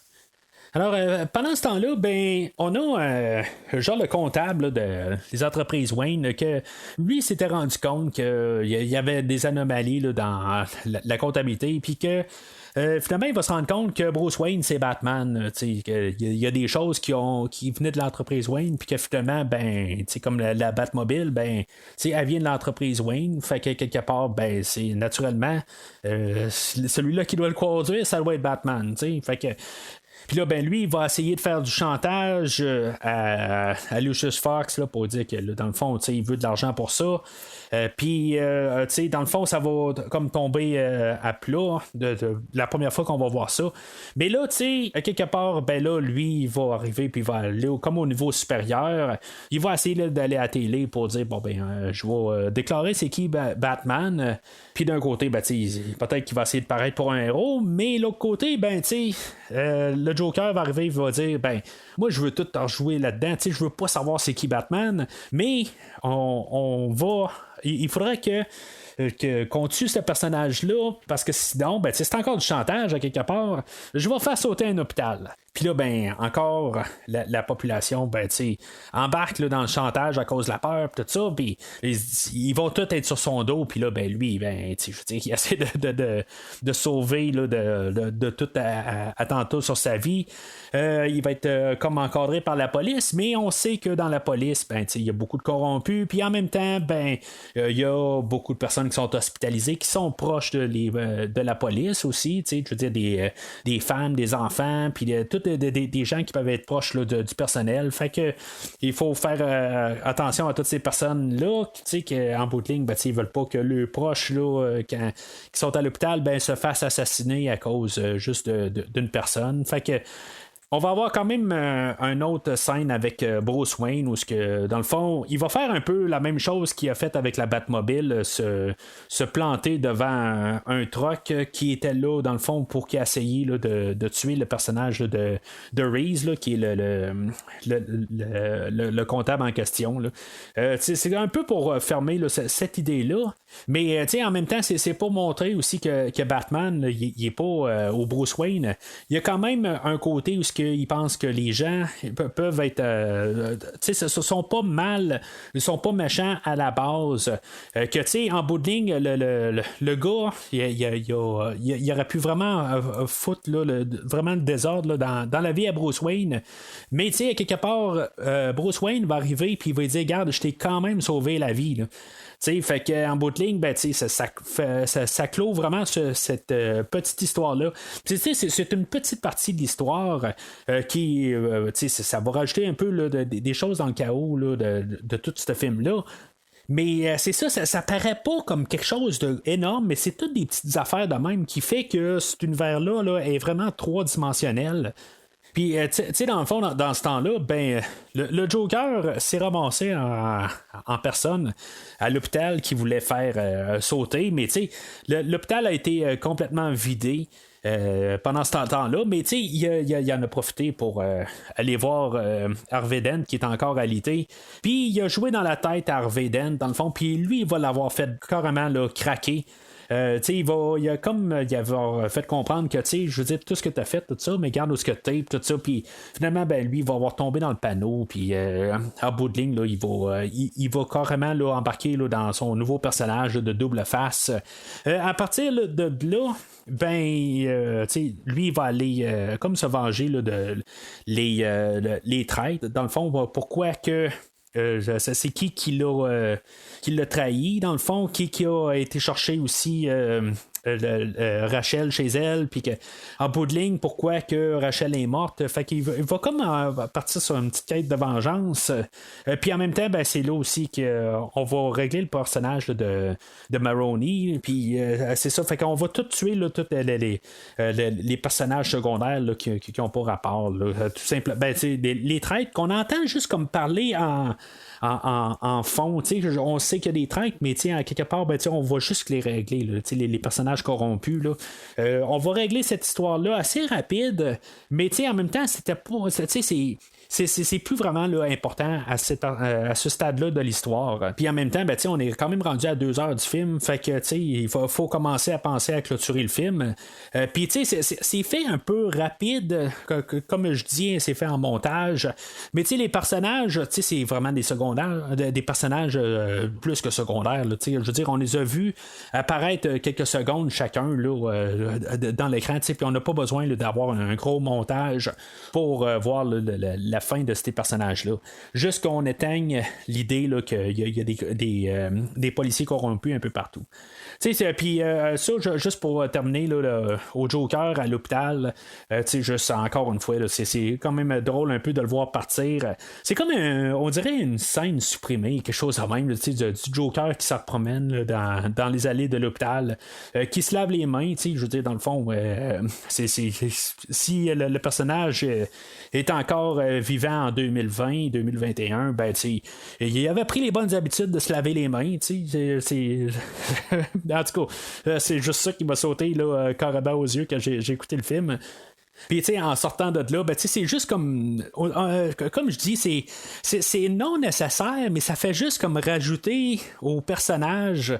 Ça aurait pu être coupé totalement. Là. On n'avait pas besoin de ça. On a vu le personnage faire plein d'affaires pendant le film. Puis, juste ça, c'est juste pour en rajouter un petit peu plus. Ça nous fait sourire un petit peu pour l'avoir là, dans le dernier acte.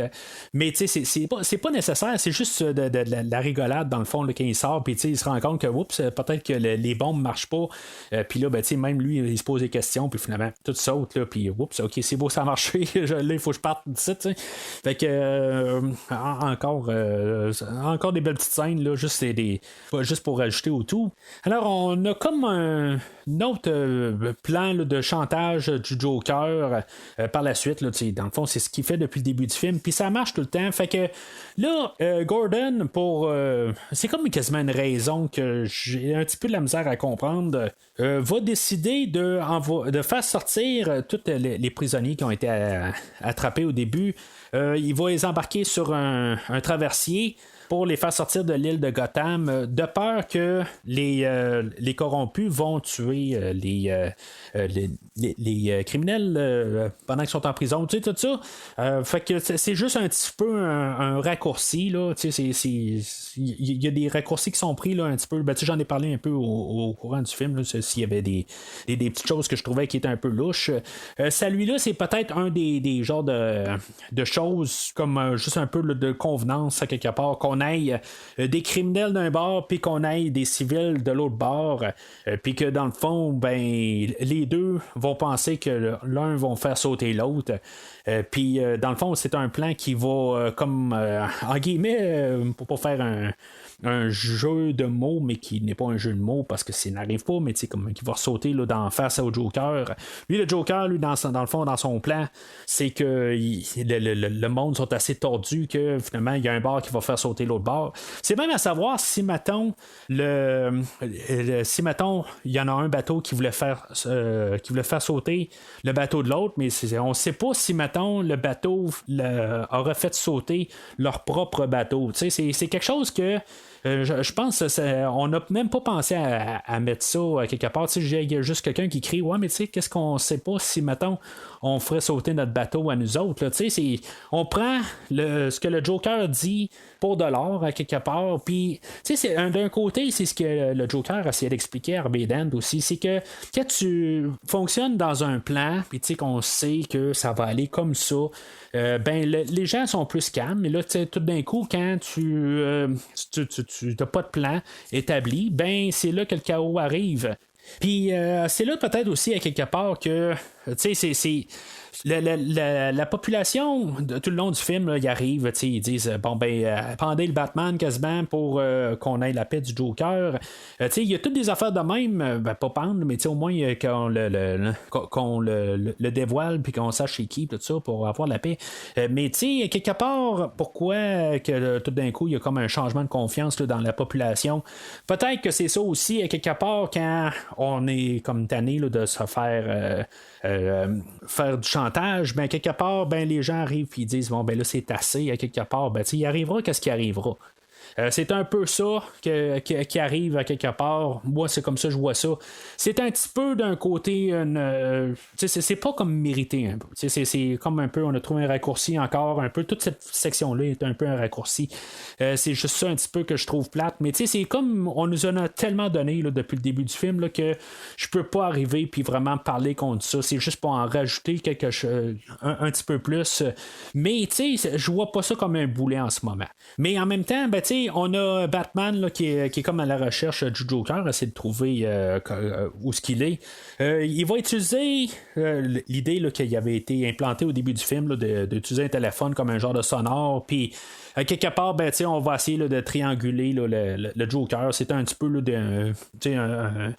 pour jouer un petit peu avec des effets visuels, tout ça, là, que Batman est capable là, de trouver tout le monde. Là, puis il y a Lucius Fox à quelque part qui va comme être en contrôle en arrière, puis qu'il va arriver avec l'idée, là, c'est trop de pouvoir pour une telle personne, puis il y a un côté moral là-dedans, c'est que quelque part, il veut pas être, il voudrait pas donner ça à une simple personne. Puis peut-être que là, c'est tout un peu ce coin-là. C'est peut-être là un peu le coin où je trouve qu'il commence à avoir une petite longueur au film. Mais encore une fois, c'est une section là, qui dure peut-être une dizaine de minutes. Mais tu sais que c'est quand même assez rattrapé assez rapidement là, avec la finale. Dans le fond, il y a Batman là, qui va comme être dans un édifice que dans le fond, on a des prisonniers qu'ils ont de l'air être des otages, puis eux autres c'est des otages, mais les gardes dans le fond c'est les otages dans le fond, c'est comme les Jokers les a comme déguisés pour comme que la police arrive pour tirer les gardes, mais en bout de ligne, ils vont tuer les otages. C'est comme quelque part, là, Batman, c'est ce qu'il faut qu'il essaie de prouver assez rapidement. Parce que là, il y a l'équipe des SWAT qui est en train d'envahir la bâtisse par en haut et par en bas. Puis Batman, il faut qu'il trouve moyen de montrer ça, de sortir ça, là, juste le dévoiler qu'en bout de ligne, ils sont arrivés de tuer tout plein d'innocents. Mais pourquoi est-ce que Batman, je sais pas, il n'y a pas un genre de radio pour parler à Gordon ou quelque chose de même, il faut qu'il se batte contre les SWAT, il faut qu'il se batte contre tout le monde là, en même temps. Là, c'est un peu pour rajouter peut-être de l'action, tout ça. Mais en tout cas, c'est en même temps, on nous a implanté l'idée aussi que Batman, éventuellement, il va falloir qu'il soit amené en justice, mais que là, pour l'instant, on s'en sert parce qu'il aide les bons, mais quelque part, éventuellement, on va l'amener en justice. C'est pas. On nous montre aussi là, que le côté de la justice a deux sens, deux façades. Fait que finalement, c'est ça. Batman réussit à comme sortir les SWAT de là, puis que finalement sauver tous les otages. Le Batman, c'est ça, en quelque part. On nous montre qu'il n'y a pas de juridiction pendant le film, puis que, à quelque part, oui, il a passé très proche là, de craquer, surtout au milieu du film là, avec Rachel. Mais là, quelque part, il n'y a plus de personnes. Il y a Alfred, puis peut-être Lucius Fox, tout ça, des personnes qui pourraient l'atteindre personnellement. Mais dans le fond, son cœur, à quelque part, envers Rachel, n'est plus là. Fait que il est quand même capable de toujours, depuis le début du film, qu'est-ce qu'on voit, c'est que il est quand même capable de rester pur à ses idées, puis qui est incorruptible. Fait que c'est ça qu'il fallait voir dans tout ce film-là, à quelque part, puis que le Joker, à quelque part, je pense qu'il est comme fasciné par ça, à quelque part, qu'il va essayer de travailler tout le long du film pour réussir à corrompre Batman, mais ça n'aura jamais marché. On va avoir le dernier discours là, du Joker, puis on va avoir, je pense, fait aussi une genre de clin d'œil à Batman 89 où ce que le Joker va tomber de la bâtisse, mais au lieu de mourir puis tomber à sa mort, Batman va l'avoir rattrapé, puis il va l'avoir capturé, fait que le Joker va être amené en prison. Puis, tu sais, c'est sûr qu'encore une fois, il y avait un plan là, que on allait détruire Harvey, puis que ça n'a pas marché pour Batman, mais le Joker a réussi à convertir Harvey en méchant. Dans le fond, là, il a réussi à le faire craquer. Puis c'est ça un peu, là, dans le fond, le Joker au Joker, dans le fond. C'est sa dernière carte. Puis que, tu sais, je veux dire, dans le fond, ça laisse quand même que le film là, va le laisser sur la dernière scène, quelque part. Tout va découler un peu de ça. Tu sais, ça va être dans le fond la dernière scène du Joker. On va laisser ça comme ça, on aurait pu arriver puis trouver moyen là, de tuer le personnage pour pas l'avoir pour le prochain film. Quand ce film-là est sorti, Heath Ledger c'était déjà, je crois qu'il s'est suicidé par des médicaments, volontaire ou pas volontaire, en tout cas peu importe. J'embarque pas là-dessus.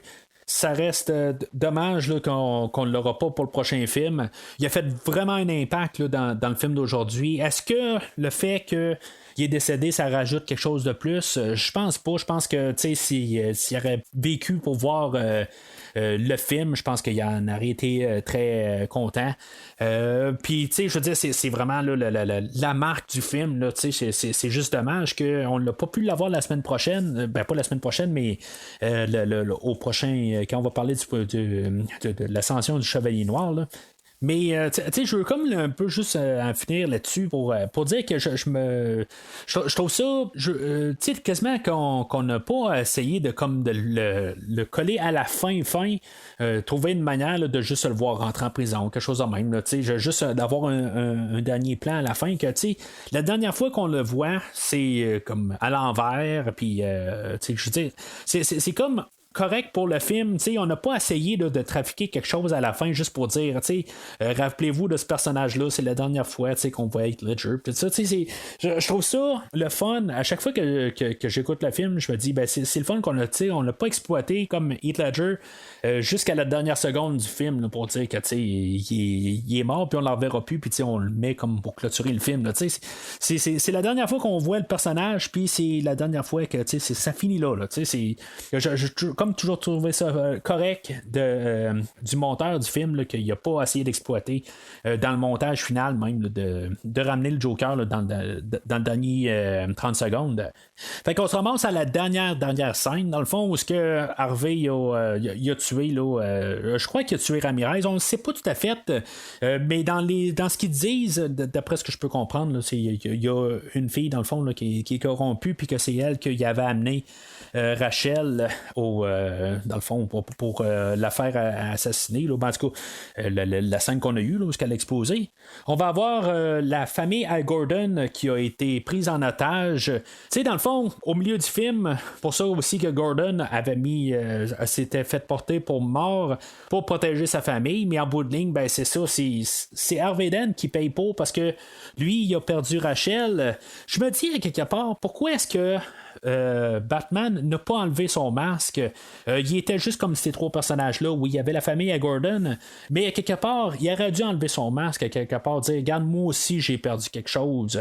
On l'a perdu ensemble. Puis que c'est ça qui aurait dû arriver.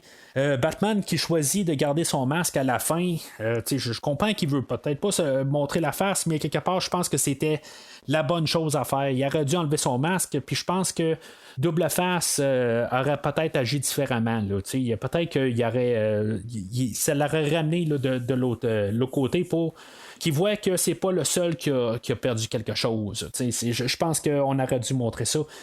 Mais comme j'ai dit plus tôt, Bruce Wayne, je crois que il n'est pas à 100% honnête là, sur qu'est-ce qu'il veut montrer là, avec ses sentiments pour Rachel puis son personnage de Batman puis Harvey Dent à quelque part, comme je dis, il joue un petit peu là, dans le dos d'Harvey Dent puis ça revient à la fin quelque part là. Je pense qu'on veut nous montrer le Batman sur son beau côté, mais je pense que il y a quelque chose là, qui est un peu hypocrite là-dedans. Comme j'ai laissé sous-entendre tantôt, que j'ai dit, Double Face, à cette heure, il va se baser sur sa scène pour faire des choix, mais en bout de ligne, on s'en fout de la scène. C'est lui qui est encore maître de sa destinée. Puis, à quelque part, même quand on l'a amené dans un coin, là, puis on dit, regarde, là, ça n'a pas rapport. Là, je veux dire, à quelque part, là, c'est malheureux. Oui, t'es peut-être le seul dans les trois qui ont perdu quelque chose. mais ça devait arriver comme ça. On en parle depuis le début que on va tout pas mal se faire brasser, puis que je veux dire, en bout de ligne, ben c'est ça. Lui, il a perdu Rachel. Fait que en bout de ligne, il va se tirer une scène, puis il va dire bon, ben c'est la destinée qui va décider si je te tire ou je te tire pas. Puis ça tombe d'un bord, puis bon, ben c'est beau, ça a l'air que il faut tuer Batman. Il va tirer sur Batman, mais Batman, il sera pas mort du coup de fusil. Quelque chose qu'on avait juste qu'on avait parlé au début du film, là, que Batman devait changer de suit. Tu sais, j'ai pas parlé du suit vraiment là, de Batman tantôt. On l'a changé pour question d'apparence. Puis je pense que même sa première suit qu'il y a au début du film, qui est sensiblement un peu comme celle-là du premier film. Mais je pense qu'on a ajusté les côtés là, du masque. Tu sais, je t'avais parlé que ce que j'aimais pas là, dans le premier film, que je trouvais qu'il était un peu cosplay. Puis dans ce film-là, ben, je trouve qu'il ferait un petit peu moins cosplay, à part il y a la scène quand on voit Batman dans la banque, puis qui est en train de jaser avec Gordon, puis Ramirez, je pense. Ben, on voit comme la découpure du masque en bas, tout ça. Je trouve que ça fait un peu bizarre. Ça fait un peu cosplay, justement. Tout même dans les scènes, là, dans le stationnement, je trouve que son costume paraît encore cosplay. C'est juste un petit peu moins pire que dans le premier film. Je sais pas si Christian Bale a perdu du poids dans le visage, quelque chose de même. Il a l'air un petit peu moins joufflu. Ou on a juste rapporté un petit peu le masque, on l'a un peu modifié pour cacher un petit peu plus ses joues. Point de vue visage, je pense que c'est un petit peu mieux, mais quand on a officiellement comme le nouveau costume, qui est un petit peu plus qui est moins qui a de l'air un petit peu moins d'un tank, que lui peut bouger un peu plus là, dans le costume, je pense qu'on a vraiment une amélioration là, de qu'est-ce qu'on avait eu là, la dernière fois là, dans Batman Begins. Mais le côté négatif là, de cette saute-là, c'est que l'armure n'est pas par balle. Dans le fond, c'est sûrement là, dans les articulations, quelque chose de même là, du coup, il y a plus de danger dans le fond là, de se faire tirer dessus, puis que ça pourrait être mortel comparativement à l'autre armure où ce qui était complètement là, il était protégé là, de toutes les balles. Là. Fait qu'on va avoir un dernier petit combat là, entre Harvey et Batman. Puis, tu sais, dans le fond, ils vont tomber là, de la bâtisse où ils sont. Batman qui lâche prise, dans le fond, est-ce qu'il a fait par exprès pour tomber en bas ou quelque chose de même, ou est-ce qu'il y en avait assez ou quelque chose de même. Je trouve juste ça un petit peu louche quelque part. Oui, il était blessé quelque part, il y avait de la misère à se tenir, mais je trouve que pour un personnage qui est capable de s'agripper partout, puis que tout d'un coup il lâche prise où le morceau de bois qui était ressorti là, pour pouvoir se soutenir, je trouve juste ça comme un petit peu étrange, même s'il est blessé là, ça je le comprends, je trouve juste ça quand même anti-personnage un peu là. Je trouve juste que c'est une facilité un petit peu là, pour que Batman tombe et que ça n'a quasiment pas de sens. Mais l'autre côté, comme je dis, ça fait du sens sur le fait qu'il était blessé, mais en tout cas, c'est juste un petit peu, je trouve, un raccourci. Surtout qu'après ça, les deux tombent à la même distance, mais Batman, il survit. Et Double Face, il est mort carrément. Il n'a pas survécu au coup. Il va y avoir comme une entente avec Gordon, dans le fond, c'est que Batman va prendre le blâme pour tout ce que Harvey a fait. Dans le fond, on va garder pour que le Joker ne gagne pas, dans le fond. Il fallait pas que Harvey, qu'il ait comme le visage de la justice, puis que c'est le côté là, de c'est comme la lumière au bout du tunnel. Fait que c'est mettons, comme j'ai parlé tantôt, c'est mettons, on sait qu'il a tué des personnes, tout ça, puis je veux dire que ça a mal viré pour lui, ça détruirait carrément tout ce qu'ils ont essayé de bâtir pendant tout le film. Alors le Batman, lui, qu'est-ce qu'il est capable de faire? Il est capable de prendre ça, que lui, puisque on peut pas mettre de visage dessus, il est capable de prendre le blâme pour les meurtres, puis tout ce que Harvey a fait dans le fond là, de mal, de criminel, ça va être Batman qui va prendre le blâme, puis on va terminer le film là-dessus. qui va faire que le film va finir comme sur une mauvaise note, puis que ça, je veux dire, quand le film finit, je veux dire, j'ai juste hâte d'écouter l'ascension du Chevalier Noir. Ça va dans plusieurs semaines, mais j'ai vraiment hâte d'en parler avec vous autres. Mais de finir sur cette note-là, c'est pas finir sur une note traditionnelle d'un bon film de super-héros. On s'entend, on veut partir dans une totale autre direction.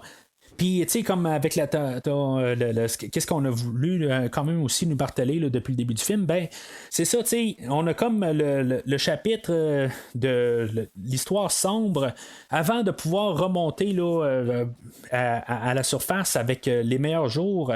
Puis, c'est ça que ça sert comme fin, pour que quand on va voir le prochain film, ben, toute la profondeur ou les bas-fonds vont être passés, puis là, ben, il va rester juste à régler là, les dernières petites choses pour qu'on règle toute la criminalité à Gotham.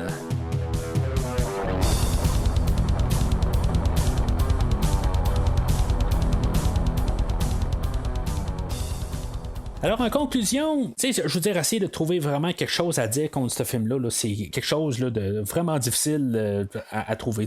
J'ai dit vers la fin, il commençait à avoir certaines petites longueurs.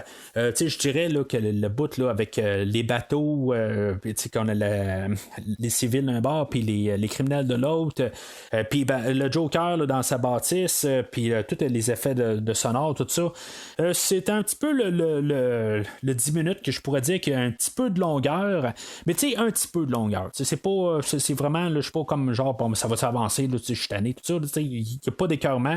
C'est juste, je commence à sentir peut-être un petit peu un essoufflement à cet endroit-là, mais une fois que on a le face-à-face avec le Joker et Batman, ben, je veux dire, il n'y a pas de problème, là, le film est remis sur ses rails. Puis, je veux dire, après ça, on a carrément la conclusion du film pour les 5-7 prochaines minutes suivantes. Fait qu'il reste pas grand-chose au film. C'est sûr que, je veux dire, c'est un des meilleurs films qui existent. Là. Je veux dire, je mets quelqu'un au défi là, de vraiment me trouver là, des choses vraiment à dire négatives sur le film d'aujourd'hui. Il est bien filmé.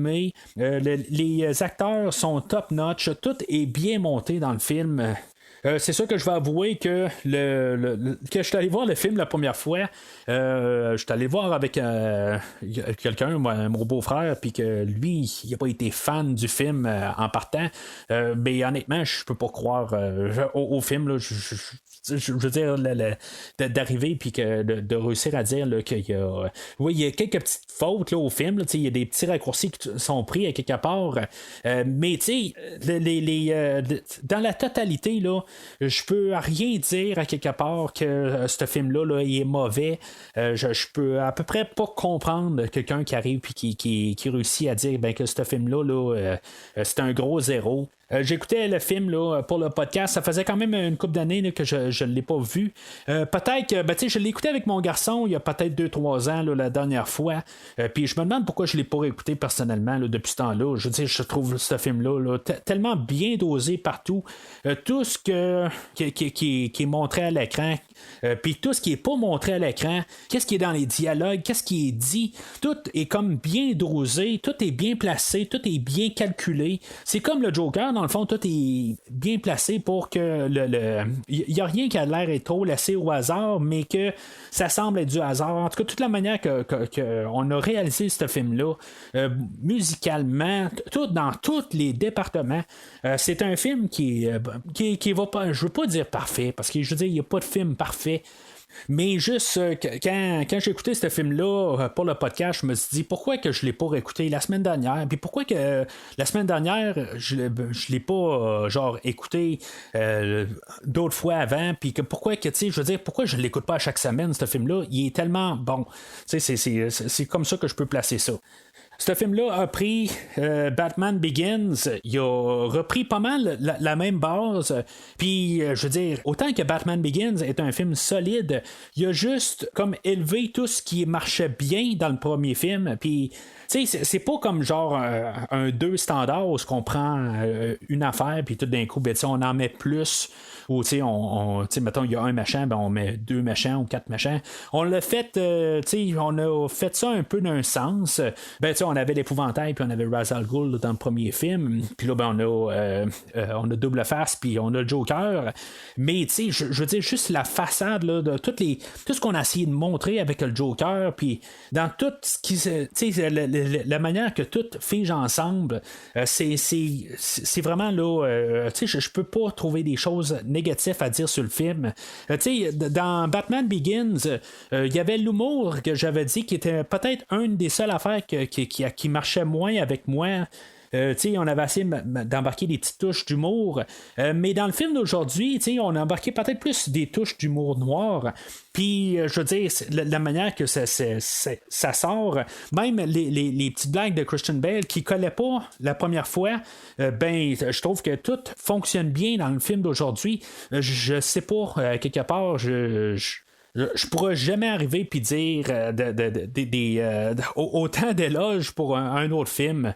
Tu sais, j'ai parlé là, de Halloween au début du podcast, j'ai parlé de Terminator 2. Puis ça l'embarque là-dedans, je pense. Tu sais, ça reste là, peut-être là, dans mon top 10 là, des films. Puis bien sûr, ben, tu sais, c'est le top 10, je dis ça parce que une semaine, ça va être mon meilleur film, puis après ça, ben, tu sais, l'autre semaine après, ça va être un autre film, tout ça, tu sais, je veux dire, je préfère ça un peu plus large, des fois, c'est tout le temps selon l'humeur, on s'entend, mais ce film-là là, reste tout le temps un des meilleurs films là, qui existent, là, à mon avis, là, puis... je veux dire, c'est un classique qui est fait là, quand même là, assez récent. C'est pas juste, il y a des films, là, si on retourne en arrière, dans les 60, 70, 80, tout ça, il y a des classiques.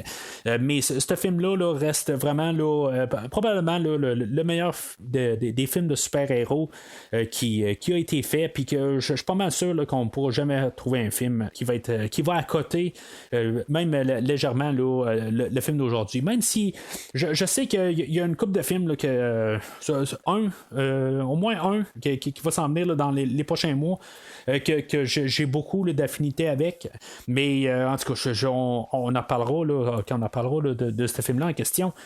Mais il y a des raisons pourquoi que le film d'aujourd'hui va avoir changé quasiment toute la game là, dans tous les films de super-héros.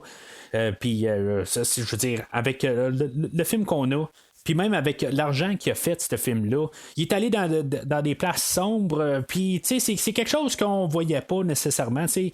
On pouvait aller un petit peu sombre, mais on restait tout le temps dans un environnement quand même familial, là, adolescent. Là, tu sais, on est rembarqué plus dans le côté adolescent. Tu sais, quand j'ai dit que j'ai écouté le film avec mon garçon il y a une couple d'années, mon garçon, c'est pas genre c'est son film de Batman préféré, mettons. C'est un film que je pense qu'il faut que tu aies un certain âge quand même pour écouter. Je pense que c'est une chose qu'il faut savoir aussi. Pour les enfants, je pense qu'ils vont préférer peut-être l'autre lignée des Batman, plus celle-là avec Tim Burton et peut-être même avec ceux-là de Joel Schumacher. En tout cas, dans cet univers-là, qui va être quelque chose là, qui n'est pas qui est totalement différent là, de qu'est-ce qu'on a là, avec Christopher Nolan. Alors, en tout cas, c'est pas mal tout ce que j'ai à dire sur le film d'aujourd'hui. Je pense que je l'ai épluché là, amplement. La prochaine fois, dans cette rétrospective-là, on va parler de Watchmen, qui va être un film réalisé par Zack Snyder. Zack Snyder va revenir plusieurs fois là, dans la rétrospective là, à l'avenir. Mais toute sa marque qu'il va faire là, dans l'univers de DC, ben, va commencer avec le film de Watchmen que je vais parler la prochaine fois. J'ai déjà commencé mes devoirs pour le film de Watchmen. J'ai pas lu la bande dessinée originale de Watchmen, sauf que j'ai un film qui est la bande dessinée, mais en film. Fait que je vais écouter ça comme référence pour arriver à parler du film de Watchmen. Puis aussi, ben, je vais parler aussi de Black Freighter, qui est comme un petit film à part aussi, tout ça. Fait que je vais parler de ça au prochain podcast. Le film de Watchmen, ça fait peut-être un bon petit bout là, que je ne l'ai pas vu. Fait que je vais essayer là, de tout trouver ça puis combiner ça là, pour essayer d'en parler là, en long et en large au prochain podcast là, de l'univers de DC. Entre-temps, ben, vous pouvez vous souscrire sur Facebook et Twitter pour suivre le podcast. Vous allez savoir exactement quand est-ce que le podcast va être disponible. Et en même temps, ben, vous pouvez commenter sur le post du film d'aujourd'hui. Ben, dire vos opinions. Je veux dire, est-ce que j'ai tort? Est-ce que c'est vraiment un classique des dernières années? Ou, je veux dire, c'est un film là, il était enterré, dans le fond, avec tout le MCU par la suite, ou l'arrivée du DCU, même, tu sais, je veux dire, peut-être que, je veux dire, c'est pas vraiment votre tasse de thé du tout, là, le film de Dark Knight. Peut-être que, je veux dire, vous avez peut-être raison aussi, tu sais, je veux dire, vous pouvez commenter, dans le fond, plus on en parle, ben, tu sais, plus c'est le fun, fait que c'est des choses que vous pouvez faire, là, je veux dire, sentez-vous le bienvenu de commenter. Alors, si vous n'avez pas besoin de moi d'ici le prochain épisode, allumez le matinal.